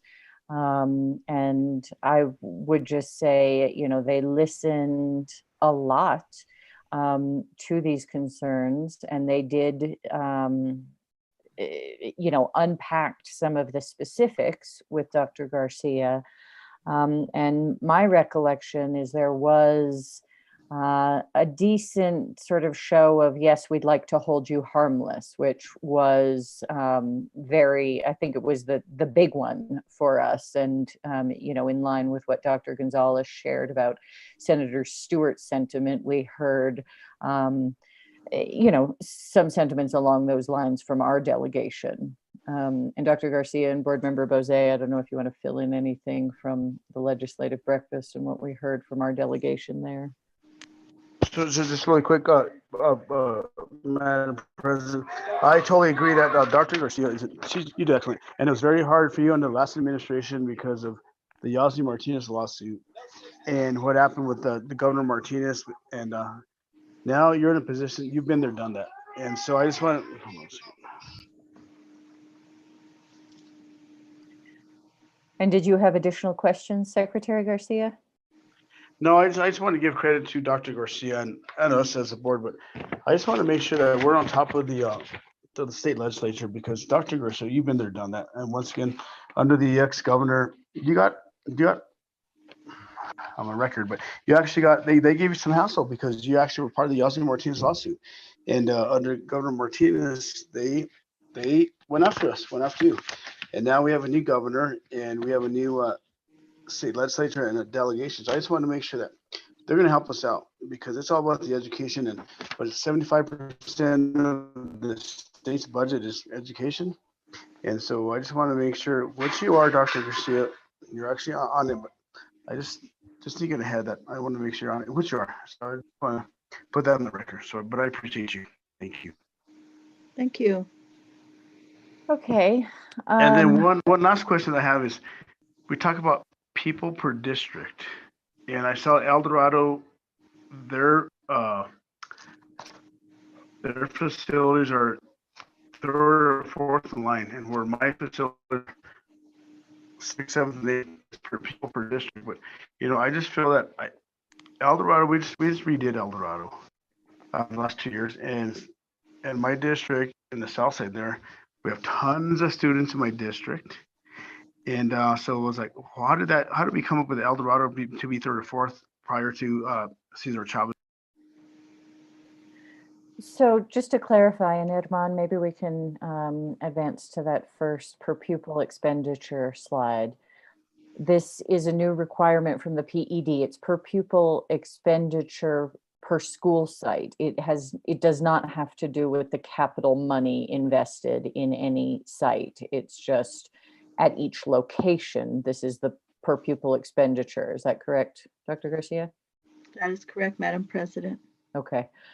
So, and I think Herman, Mr. Martinez, our finance director, made a point here that there are a number of things rolled up in this. So to really understand this, what I understood from the shorthand there, we might have to unpack it, because ECO, which is second on the list at the second highest per pupil expenditure, has equipment costs and that sort of thing. Is that correct, what I heard there? Okay, Yes. they're both nodding. Secretary Garcia, I'm not sure if you're seeing that, but. So very good. I appreciate that. Thank you, Madam President and Superintendent. Thank you. I understand now. Thank you. Okay. I had a couple questions on slide 8, so 2 from there. That enrollment loss, I mean, of course we expected it, but, and I know that we've found all but 40 some, or at least tracked in some fashion, of the students in the Santa Fe public schools. Dr. Garcia, do we know why what a lot of those kids have done, what's happening? I mean, we've heard in public comment tonight about homeschool. Do we know what the biggest reasons people are not enrolled in the public schools are? Madam President, I don't have the breakdown memorized. I can get that for you for the next meeting. I do know that it's homeschool, it's moving out of state, it's moving out of country, it's private school. And the 47 is that we just don't know where they went whatsoever. We started with 400 that were unaccounted for, and whittled it down. But I can get that breakdown from Mr. Bernardino and very quickly just show you a slide of where we know of the kids, where they went. There is a state report that's coming out soon. And again, it's really fascinating how different districts code. And I don't think that people are coding in a uniform manner, but we definitely will share with you our findings.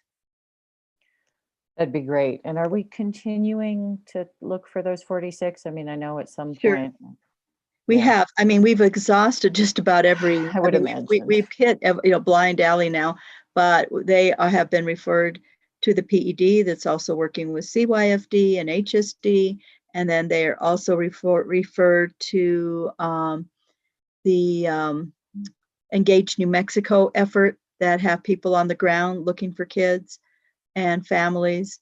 But I just really want to commend the staff at the site and at the district level for going from almost 400 kids down to 47 is very remarkable when there are 12,000 that people can't find statewide. Yes, that is good work, and we appreciate that and hope that all of them can be found. Absolutely. On the next slide, and again, just to sort of hammer the point, this is the impact on slide 9 here, in essence, if the district is not held harmless on the enrollment numbers. On the enrollment numbers, correct, is 5 million. And then it also will impact the other slide because some of those factors are correct, Mr. Martinez, are based on enrollment. So you start looking at risk and others where they're weighted. So it's sort of a double whammy. I did want to mention something back that just struck me though, that we got to look at the kindergarten numbers, because remember we had a dip in the birth rate 5 years ago. And so we had projected some decrease, but that didn't account for all of it. But you are correct. This is the bulk of it is enrollment. But it impacts those other factors with the exception of small size adjustment, the NIMSIA. Well, we could go through and look at the next slide. If we could go to the next slide, please, because right. That was my other question. So we could look at the ones that aren't impacted by funding, and that is the small size adjustment, the increase in employee insurance premiums, the risk insurance premium increase, and then on that CARES Act credit, my understanding is they're going to put it back in the base, but if they don't, then that that deficit carries on to the following year. Yep. And on the 9.3 increase on the employee insurance premiums, is that larger or in line with what we've seen in previous years? Anybody know? I don't know off the top of my head, Mr. Martinez. Yeah, Madam President, the 9% is significantly higher for FY, for the current fiscal year that we are in. We did realize about a 6% increase, which was also high based off of the last 3 years, I believe. And the 6% was blended. So some of the policies that were either through one provider or another might have seen just a slightly higher or slightly lower, but it was 6% as an average. Okay, thank you. Just because that number struck me as quite high, and just as a reminder and something that the board will have to decide as we get into this. As long as I've been on the board, and I think Vice President Price, if she were here, would say as long as she's been on the board has held our employees harmless on these insurance premium cost increases, which is presumably why it's on, it's a cost we have to absorb somehow, no matter what. And it's been an important thing just because, again, the compensation for educators is an enduring issue. And it's been important to many of us to hold employees harmless on those insurance premium increases. But there it is, a big number again. Okay, that's all the questions I have. Any other questions from members of the board on this presentation? Madam President, just really quick, I would actually like to give, we've been on the board for several years, and ex-board member Caudillo, as well as Maureen Cashman, they actually did take care of the employees, and I want the employees out there to know that, yes, the Board of Education in Santa Fe is always taking care of you all, as in taking care of your premiums for insurance rates. So yes, we all agree with that, and they all in the past have agreed to that, as well as the superintendent. So I just want to put in the record that yes, we have all helped out the employees, taking care of your premiums. So just want to put that on the record. Thank you, Madam President. Thank you. Okay, seeing no other questions. Thank you very much, Mr. Martinez. Appreciate the presentation. Thank you, Dr. Garcia. In my experience on the board, this first preview of the budget is always pretty sobering. So here it is again. Okay, moving on to the next item on our agenda. We are at our action items. We have item A with 6 things underneath it, items B and C. And just to say up front, I am an employee of the United Way of Santa Fe County, as it's currently known, soon to be Growing Up New Mexico. There's an article in the paper today. So I will need to recuse myself on action item C. I will be muting my microphone and turning off my video at that point in order to recuse myself from that. And Secretary Garcia, I think that means you will need to do the roll call vote of the 3 board members that will be voting on that, yourself and Dr. Gonzalez and board member Bose. But we'll cross that bridge when we come to it. We will start with item A, which is the consent agenda. And I just wanted to ask Dr. Garcia or Mr. Martinez or someone on the budget adjustment requests. There are items 9 through 12 are very large and reference debt services. So just for the sake of transparency, hoping you will explain those before we vote on the consent agenda. Thank you, Madam President, members of the board. I had the same question. There's several pages, and a lot of that is documentation. I think there's really only about 20, but it looks like there's 100. If you go through all of those pages, many of those are tied to federal programs and receiving funds. But Mr. Martinez, can you talk about the debt service one specifically, please?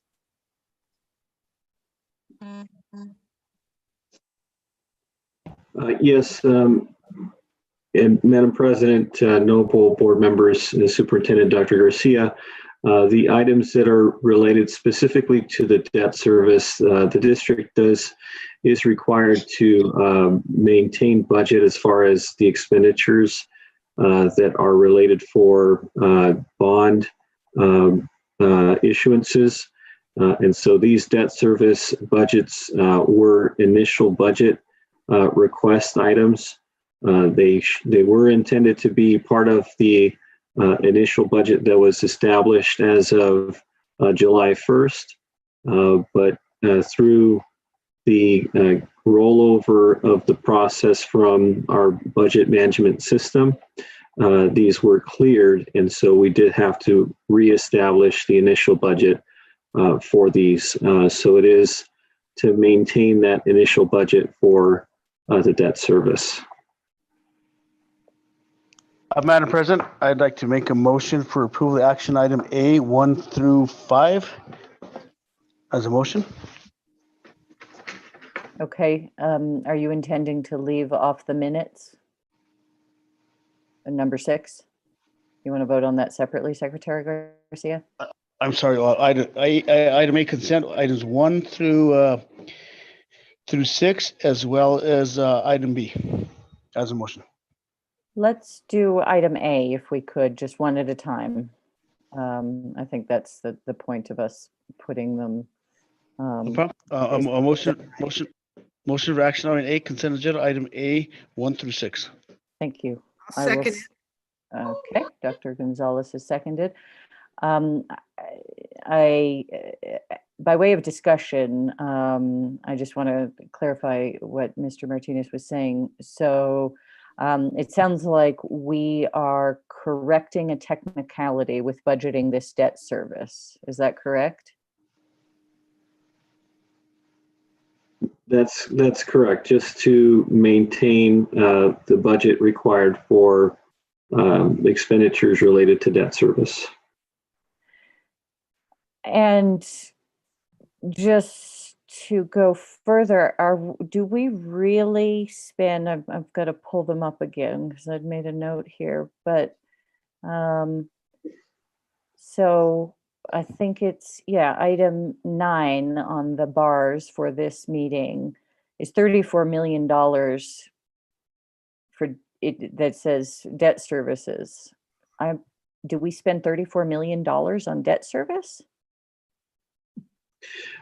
So, Madam President and board members, the total amount that the district budget is, that the district budgets is not only for the amount that is spent, but also that is held in reserve for the debt service. The district does expend a large portion for debt service, depending on when those payments are due to the bond issuers. And so we do have a schedule based off of when they're paid. Typically they are in August and February of each calendar year. And so they are split typically twice in the year that the district makes a payment. Tina's, I don't think you answered her question, though. I think she asked the dollar amount. Or is it typically that large, correct, Ms. Noble? Well, and yes, when I add them together, this is almost $80 million, which is a huge amount of our budget in aggregate. And I don't think we're spending it on debt service, are we? Well, it has to go to the bonds, right? I mean, the debt service is related to the bonds. Yes.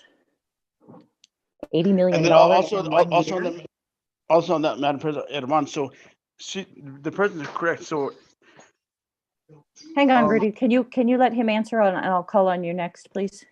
Yes. Thank you.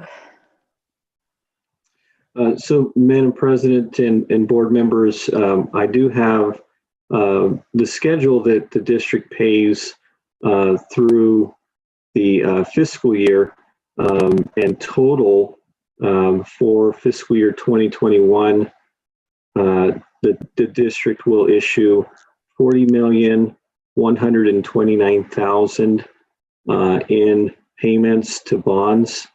That includes both the principal and the interest portion. The other portions that are being budgeted are to cover the carryover of the cash balance in those debt service funds. So we do recur year over year debt service revenues, and however, the district may not have to pay the principal in the current fiscal year, but in a subsequent fiscal year, there may be a payment required. Annually, it is, for this fiscal year, it's $40,129,000. And is that principal and interest, or that's just?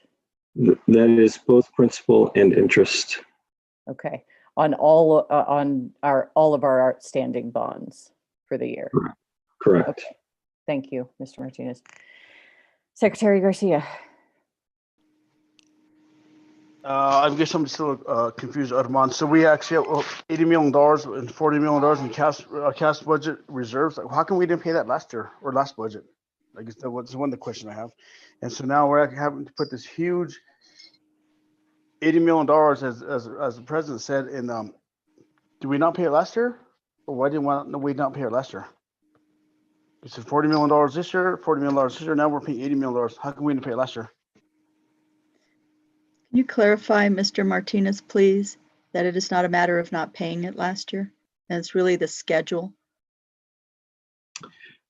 Yes, Madam President Noble and Board Secretary Garcia. So the district is obligated to pay annually those principal and interest payments based off of the schedule that is created when the bond is issued. And so each year, the district is required to pay a certain portion of principal and interest. For the current fiscal year, it was $40 million. And for prior years, it may be higher or it may be a little lower.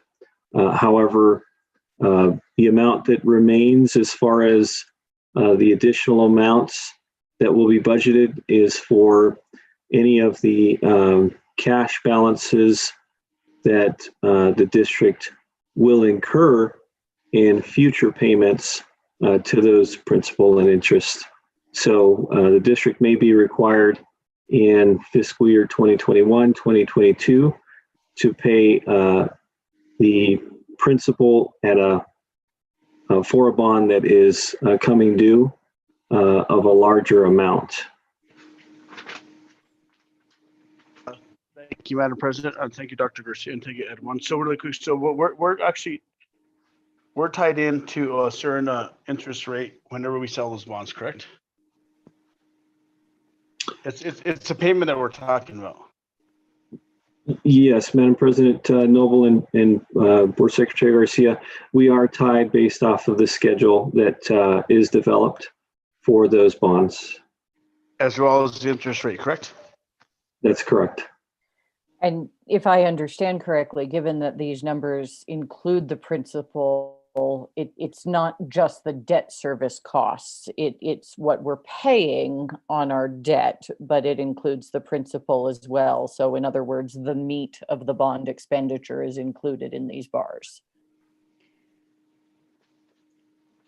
And Madam President, I also understand from our Deputy CFO that the 955F is attached, which shows our payment history, shows what we've paid in principal and interest. And I don't know if I think you have it in your documents, or if you want to share your screen with Robert. I don't know if, Robert. Yeah, but do you the have point any- being, the principle is, that's the meat of the bond. That's the money that's going to things on our educational technology note, on our general obligation bond. So these numbers include all of that. The interest is what we pay for being able to use that money, and the financing expenses in essence. But Correct. in other words, my question about is this all, because very often in the budgets, we've seen a debt service line item that is not $80 million. But these bars, as they are in essence paying principal and interest, but because they include the principal, it's the bond money itself that we're Correct. using in, the ETN, the GO bond. And the 955F shows every bond we are paying on breaking it down by principal and interest. And so, I mean, if you, it is attached, it's my understanding. If you want to dig deeper into it, or if you're good with it now. I'm good with it. I now understand, and I appreciate that. And I'm sure I could find it, because that document does go on and on and on. So Madam President, if I may, really quick. Yes, Secretary Garcia. I thank you. I also agree with the superintendent, as well as Juan and Robert Martinez. I agree, because he actually keeps a close eye on all this stuff. So if I need to make a motion, I will make a motion on that stuff. You made a motion. We're on discussion. And if there's no further discussion on consent item A, which includes the 6 numbers underneath our consent agenda, we're ready for a vote. So hearing no additional questions, we'll go ahead and do a roll call vote. Secretary Garcia. Yes. Dr. Gonzalez. Yes. Board Member Bozé. Yes. And the president votes yes.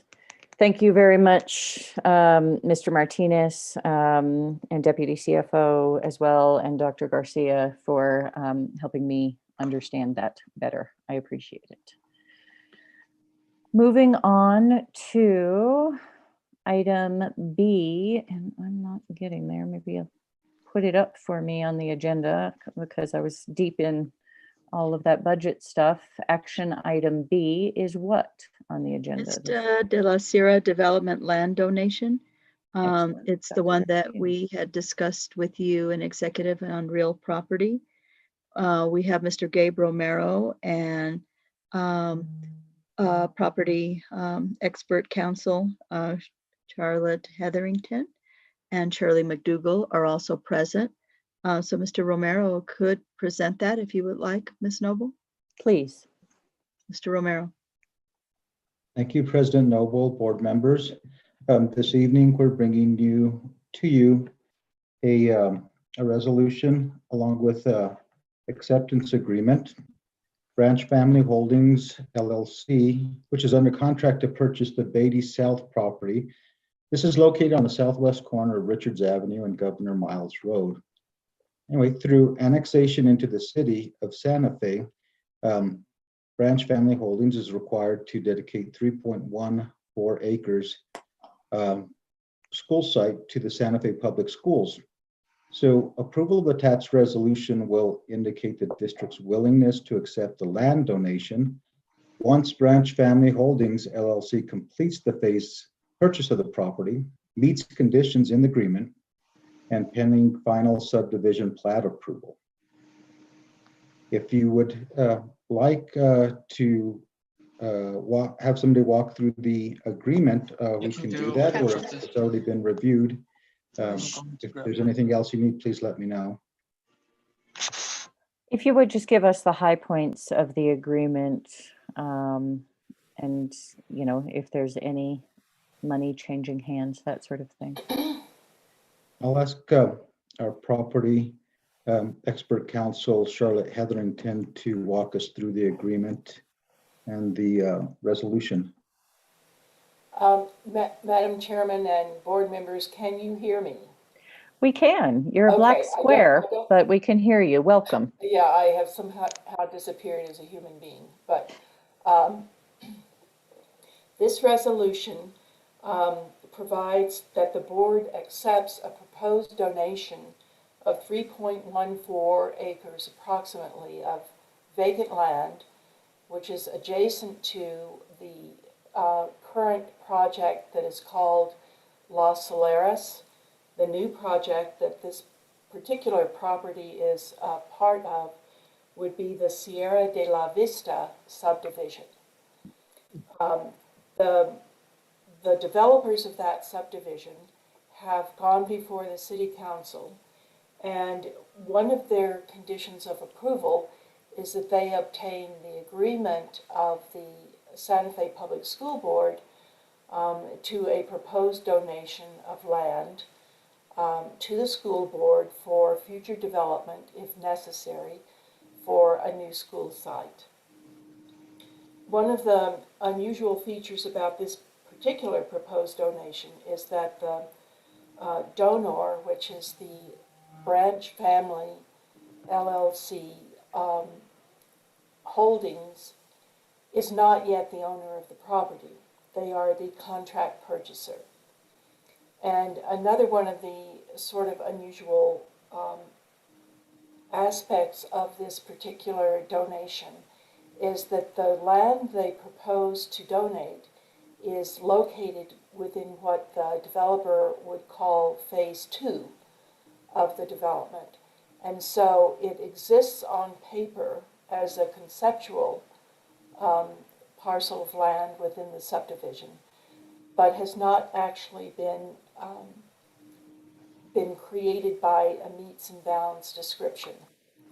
So while this resolution would authorize the board and the superintendent and administration to accept the proposed donation, there is attached to the resolution an agreement for donation, which has more specifications in it, one of which is that the proposed donor actually be the owner of the property at the time the donation is accepted, that there be a particular legal description of the land that is to be donated, and that between now, when the board basically conditionally accepts the donation, and the actual date of the donation, the donor makes representations that it will not affect the property in a way that would make it unusable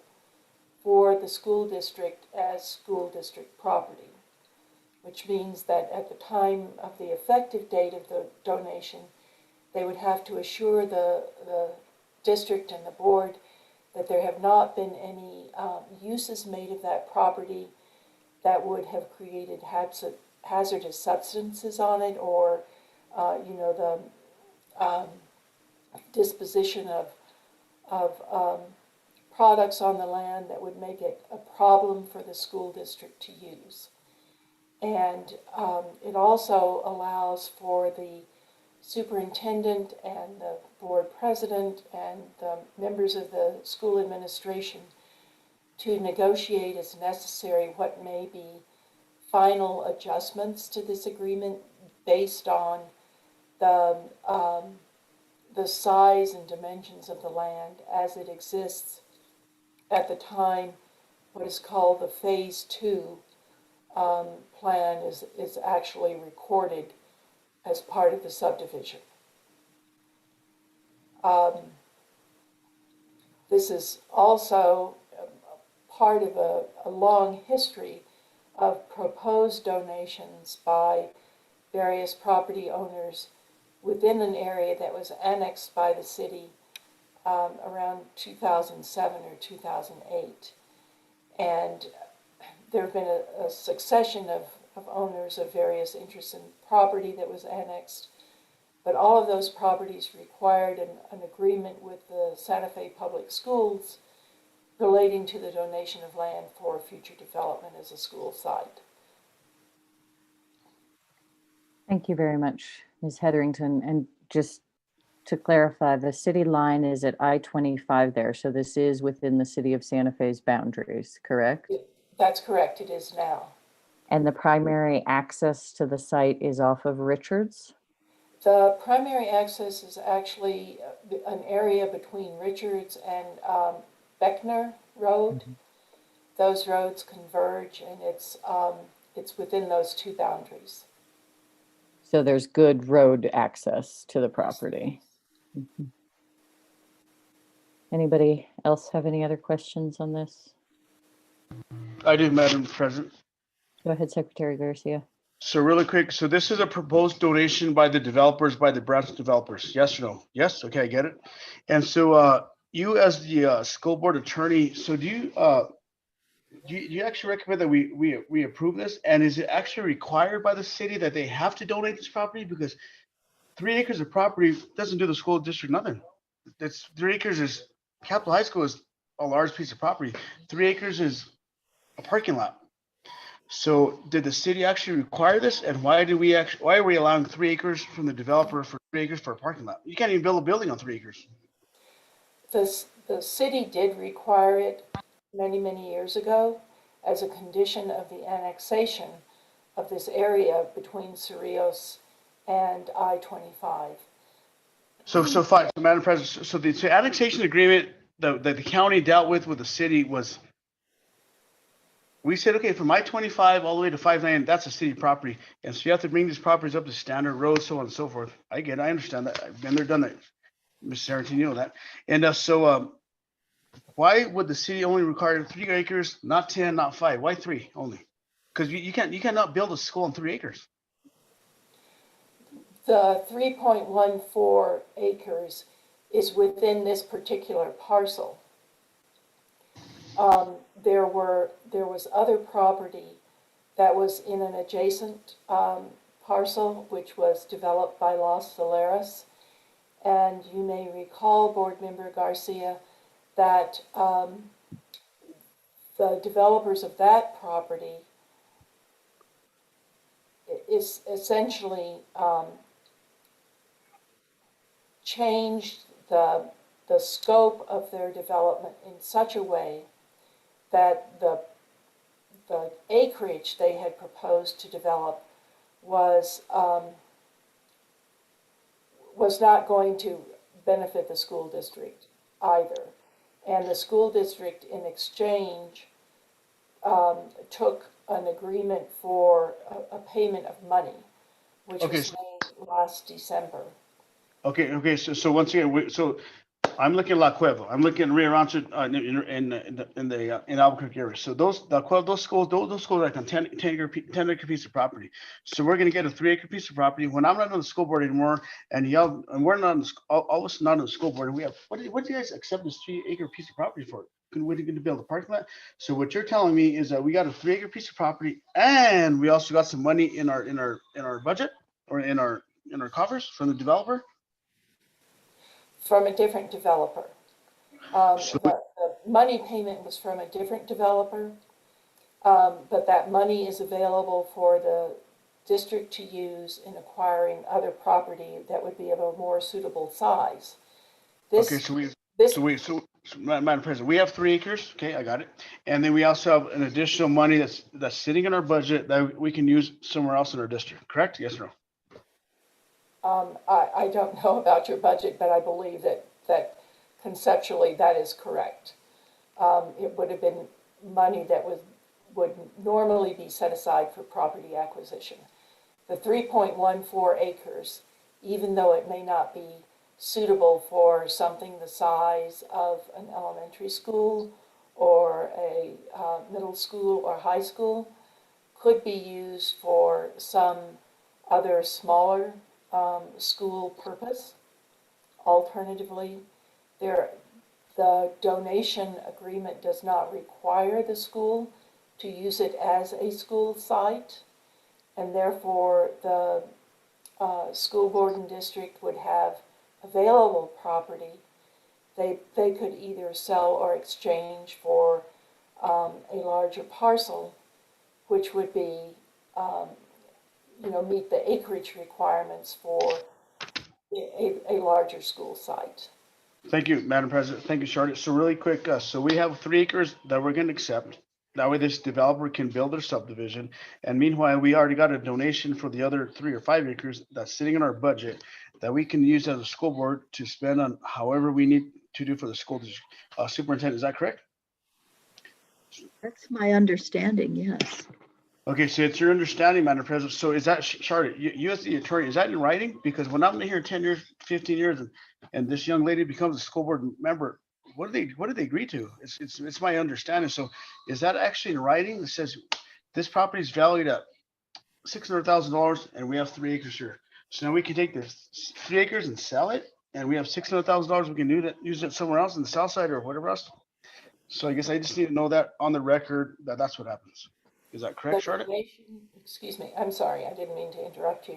No, you're The fine. donation agreement, which is an exhibit to this, provides that if the developer meets certain conditions and can show that the property is of a quality that would be acceptable by the school district, then the school district will accept it.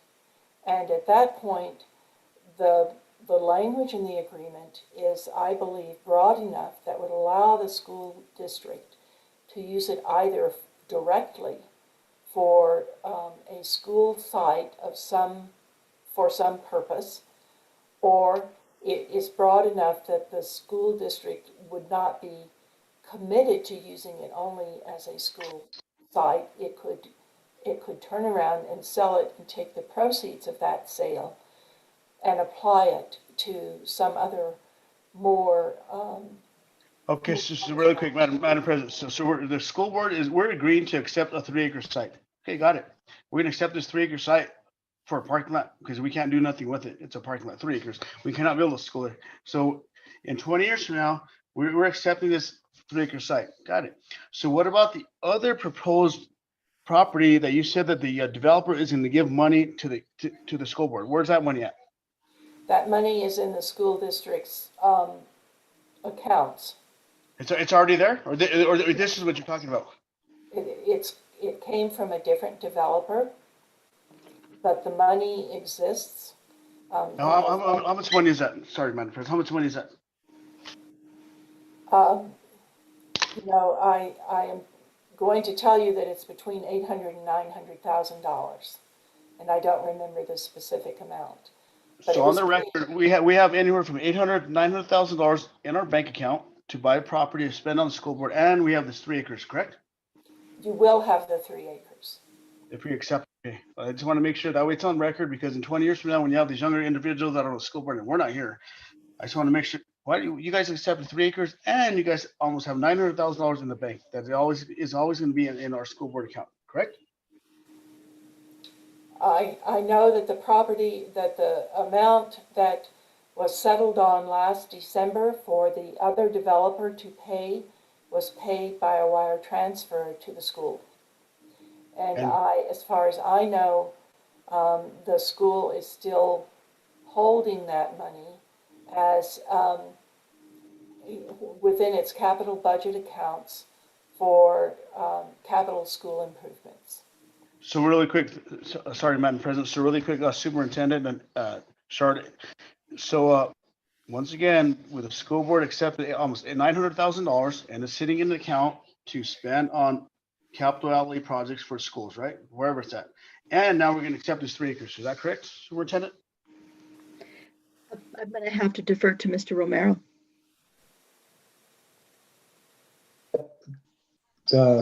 Board President Noble, Secretary Garcia, that's correct.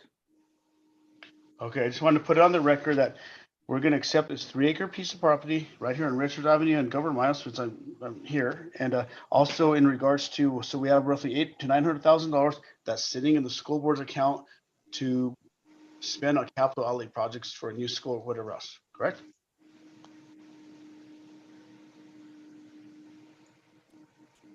Hello, correct? Mr. Romero. I'm sorry, I was looking at a message real quick. Could you repeat that? So really quick. So back in the days that the school board accepted $800,000 to $900,000 that we have in our bank account in a check that we can spend on new buildings for new schools in this area. Okay. And now we're going to accept this 3-point-some acres as well. Is that correct? I just want to put this on record because in 10, 15 years now, when I'm not here, they can say, what happened here? Board President Noble, Secretary Garcia, Again, that's correct, but this is conditional acceptance. Certain conditions have to be in place before it's acceptable. Okay, so really quick, if we actually, so we have $800,000 in our bank account, yes or no? So Secretary Garcia, I believe this is something we went to arbitration about, and we did end up agreeing on a cash amount of money, which was $800,000 or $900,000. And this is related to that deal because we switched parcels as to what land they were going to give us. Is that correct?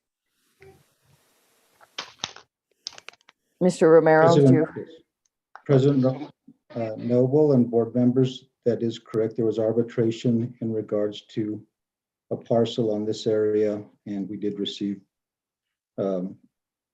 somewhere in the area of $800,000 for that parcel instead of the property. Madam Chair, Madam yes, President, Dr. Garcia. I think there's been a huge error on this item. This should not have been brought to as an action item today. Is there any time pressure on it? I think there was a miscommunication at the staff level, and this wound up as an action item instead of being on exec. And I apologize that I didn't catch it. I apologize to the board for putting you in this position to not having the background information. I would recommend that you table this item for tonight or not take action. And that we bring it back. Let me finish, Mr. Garcia, if I could. And if we could bring this back to you after we have discussed it in executive. I think that there are other issues that it was just a mistake. And I apologize. As long as there's no time pressure on this deal, there is. Is there, that Mr. would be my Romero? preference. Is there time? I mean, because your intent was to bring it to exec, as I understand. So is there a problem with us bringing it back in exec in January? The only problem would be the city's approval of, I guess, permitting for the property with their planning commission. But I think that's a proper way to handle it so that we can cover all the details in executive session. We'll just have to. So we could put it as an exec and an action item if the board would want to take action on the 10th. And we apologize for this error.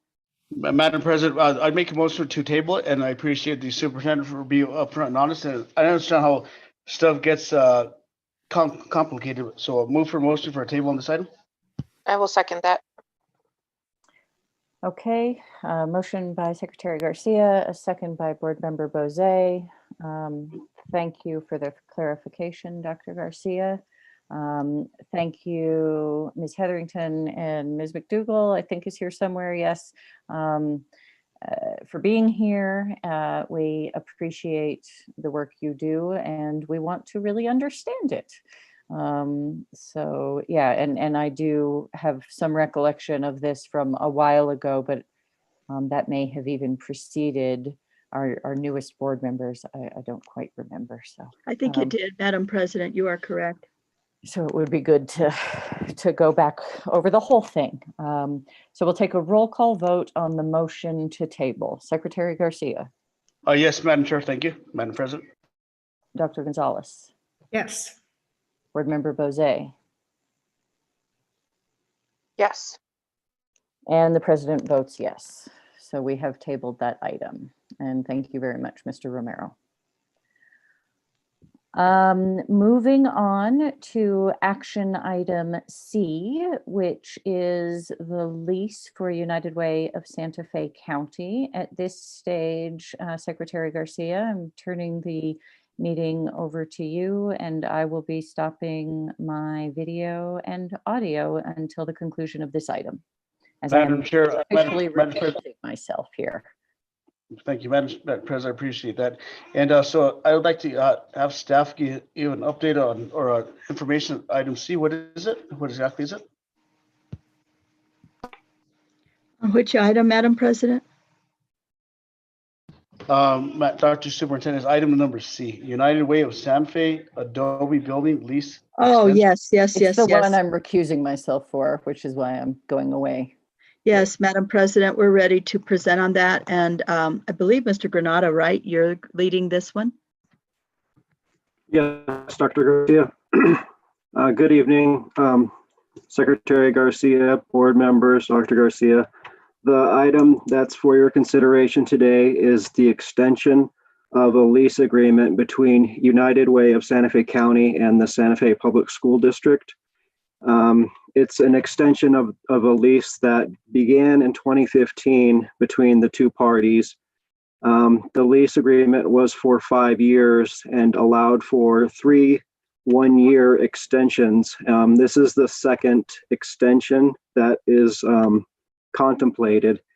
The previous lease agreement was negotiated between the parties and went before the State Board of Finance for approval. And the agreement is for a one-year continuation of the lease, basically along the same lines, same terms of the current lease agreement. The extension will require that the lessee gets an appraisal of the property value in terms of the rental price, essentially. And if there are adjustments needed to be made to the rent, the term of the rent, then that will be the case, dependent on the appraisal. And so that is what's before you today. The district recommends that the board approves the extension of the lease as it's beneficial to both parties. The property itself is what's commonly known as the Adobe building, which is at the Nye Early Childhood Center, was once Agua Fria Elementary School. It's just for the Adobe building at that site. And so this can stand for any questions. Do I have any questions from the other two board members? No, I move approval. I would second that actually as the acting chairman, because I went to Agua Fria School when I was first and fourth grade, and I've actually been to Nye, and I've seen what Nye does for children that are actually challenged. Excellent school, and like I said, I went to Agua Fria School. I used to run down the street to go to the little store, but so I second that motion. So all in favor, signify by saying aye. Aye. Aye. So I'll take a roll call vote. Board member Bourget, Yes. board member Dr. Gonzalez, Yes. and the acting chairman votes yes. So you have an approval for that. Thank you. Thank you, I have Mr. a Chair, quick members of the question. board. Yes, go ahead. I have a quick question. How is this related to the Connie School, the Growing Up New Mexico? So Dr. Gonzalez, can you answer that, please? Doctor, I asked the question. I can't answer. No, sorry, Superintendent Garcia, sorry. I'm believing that there is programming in that building it will probably be under the new name of Growing Up New Mexico, but I don't know for sure. I think we're still leasing I it for can that answer, and purpose. given that you've voted on Already it. voted? Terrific. Yes, Voted. Exactly. Go ahead. I asked the question of how it's related to the Connie School, the Growing Up New Mexico.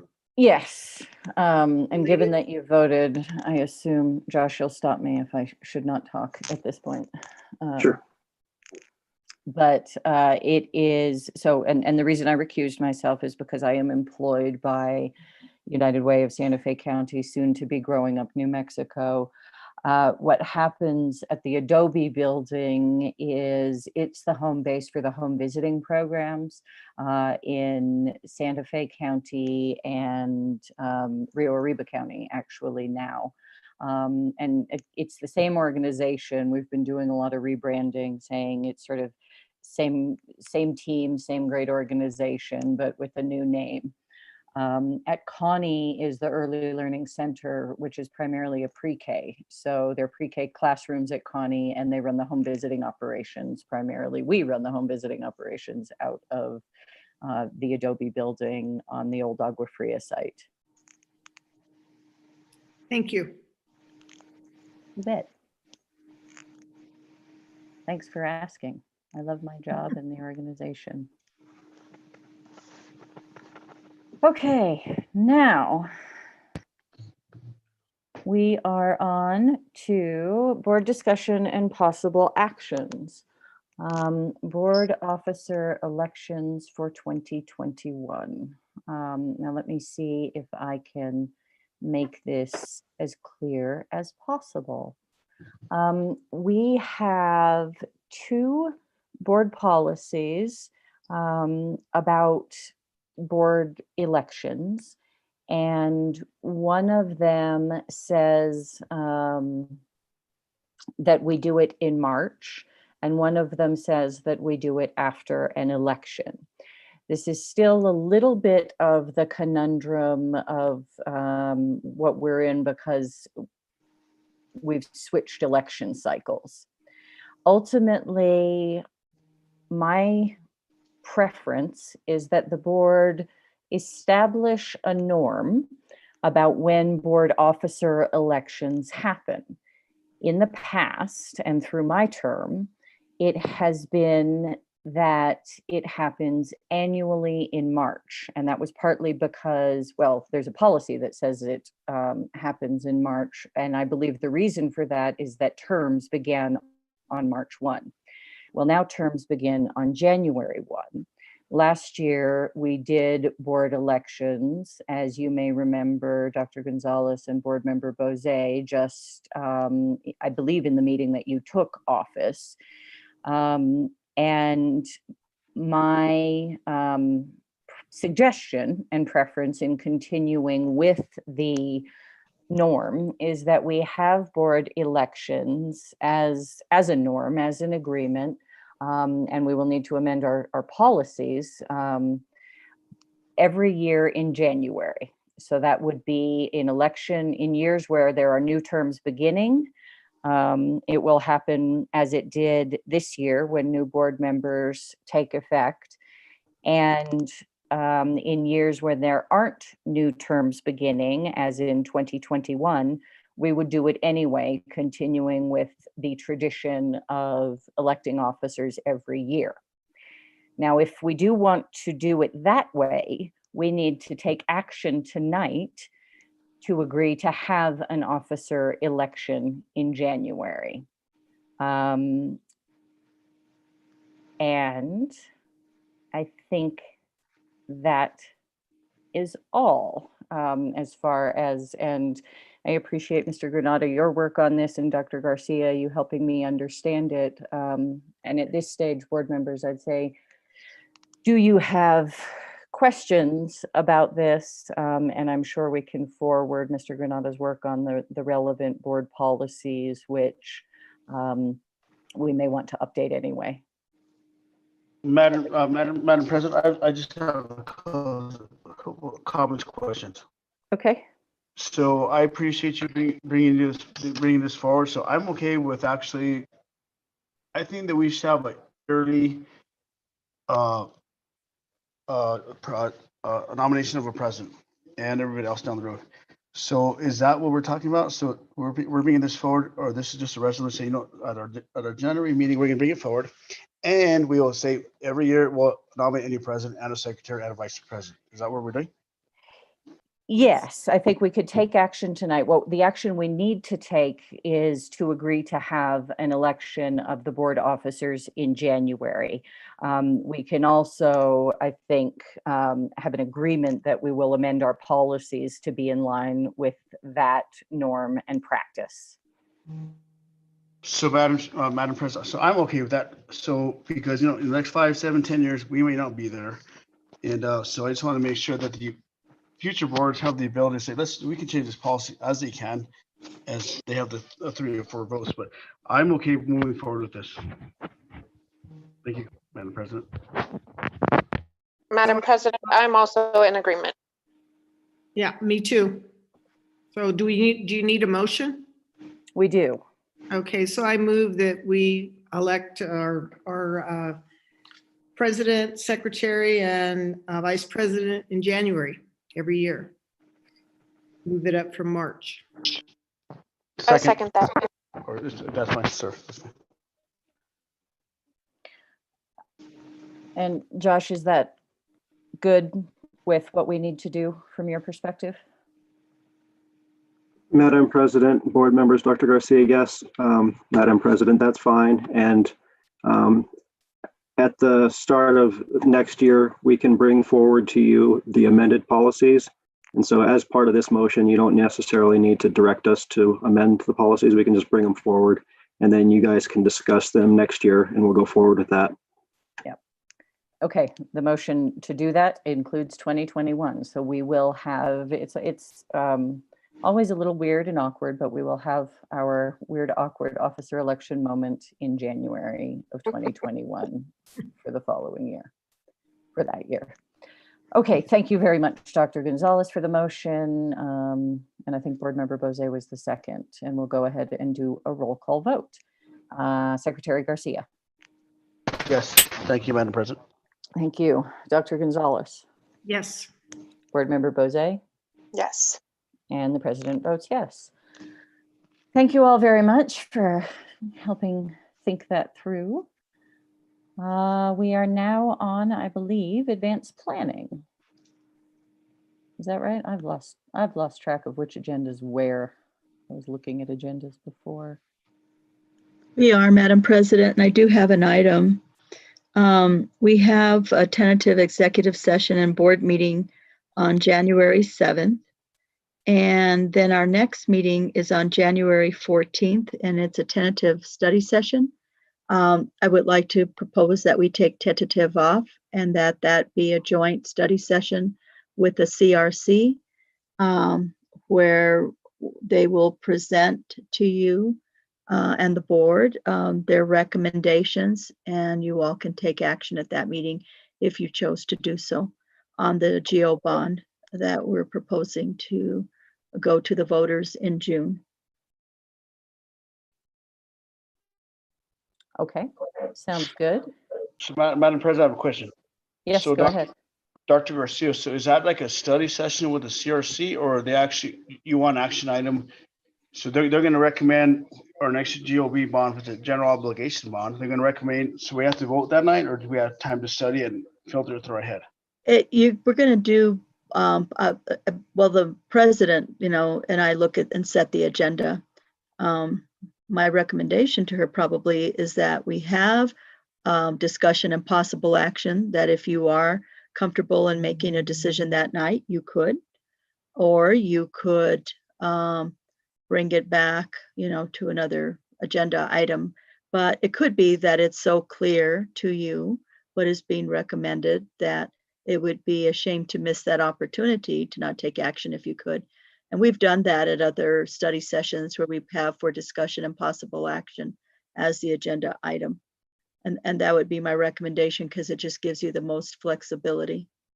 And the reason that we set a study session is that it's a little more informal, and you can have some dialogue with the CRC on questions about, what they have. They're meeting on the 13th to hone and fine tune their presentation to you.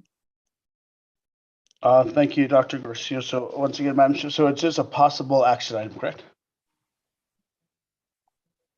Every item's a possible action item. We can table things like we did tonight. I just want to make sure, because you have a ex-board member, Cashman's on that committee, and you have a lot of institutional knowledge on the CRC, Citizen Review Committee, and they understand, they get it. So we're going to go out to our great voters that actually help out Santa Fe Public Schools every year, because our community loves us and we actually perform and we do a great job. And so I just want to make sure that us as board members have all this stuff in our mind before we actually take action on it. And so I just want to make sure that it's a possible action item and that everybody explains it well to us as well as the community. So I just want to make sure about that. Hallelujah.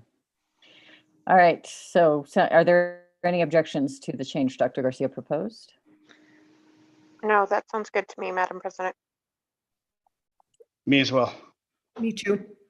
Excellent. Anything else on advanced planning? All right. We will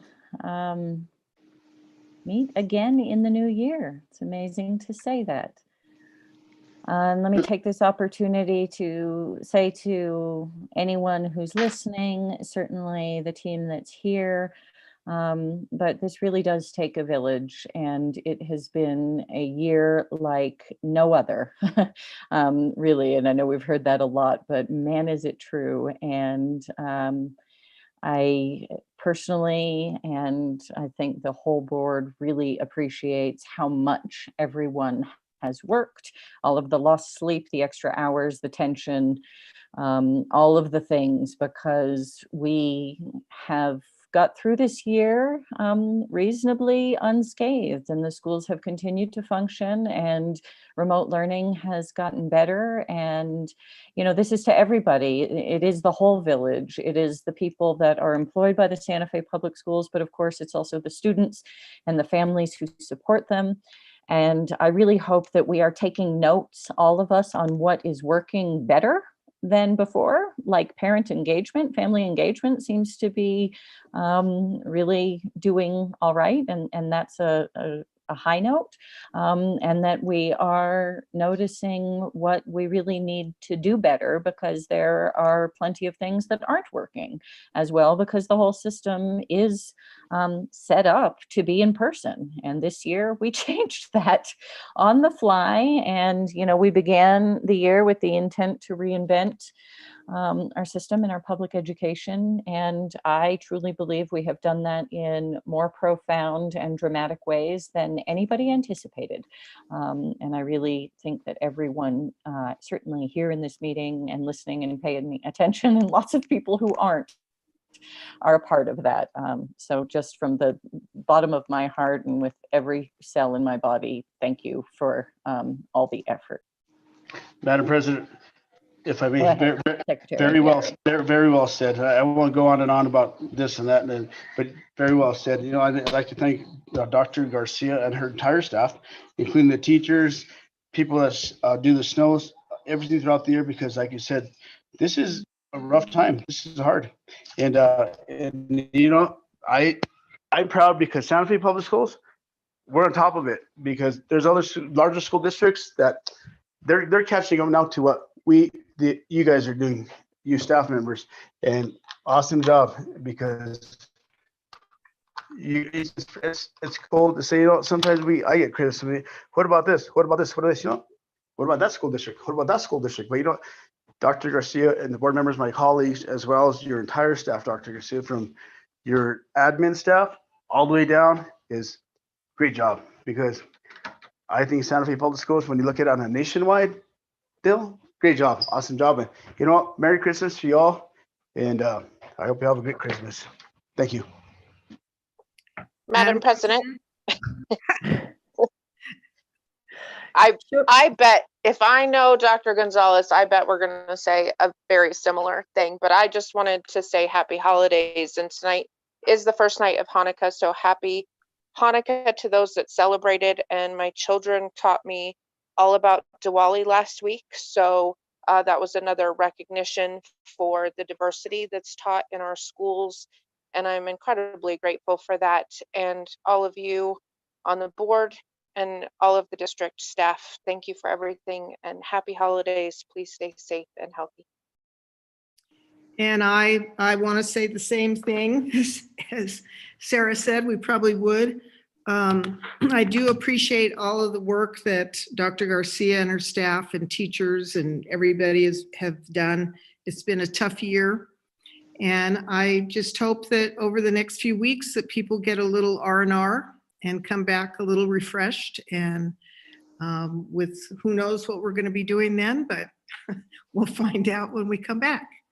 So happy holidays to everybody, and get some rest. And I like to 5K Madam President. I know you're all probably anxious to get some rest. Just want to thank the Board of Education. We recognize that you volunteer for this, and you get paid a lot of money for volunteering, right? Which is zero. And so you give so much of your time and your effort and energy, and you take your role so seriously and responsibly. And we thank you for your guidance and your leadership and your commitment to the district. And so it's a partnership of a good Board of Education and staff working together. And I'm dying a million deaths about tonight, but it was a perfect storm of miscommunication, as we have found out how that item came to you. And, we do our best to try to ensure that the board meetings run smoothly and that we give you the information in a transparent way so that you can do your job in representing the public. And we thank you for that. It's been a tough 2020 for all of us, and particularly for our students and our families of not having in-person school. Please, everyone, watch the State of the Schools. It's the unvarnished truth of what's happening in the Santa Fe Public Schools, and I think you will enjoy it. So please watch it tonight. Tomorrow night, it begins at 6 p.m. You can watch it at your convenience. And I wish everyone a safe and healthy end of this year and the beginning of next year. We know it's hard not being with family. A lot of us are going to be alone. And but we're fortunate, that we can still connect in these ways. And everyone, be well, stay well, and enjoy the holiday and a very happy new year. Thank you. And with that, we are adjourned. Happy holidays, everyone. Thank you. Same to you, Madam President. You guys Happy holidays, everybody. Thank you for everything. Appreciate Thank you, it. Steph. Thank you. Thank you, everybody. Bye. Gonna miss you all. Thank you, guys. See you next year. See you guys next year. Stay Next healthy. year. Thanks, Joe. Bye.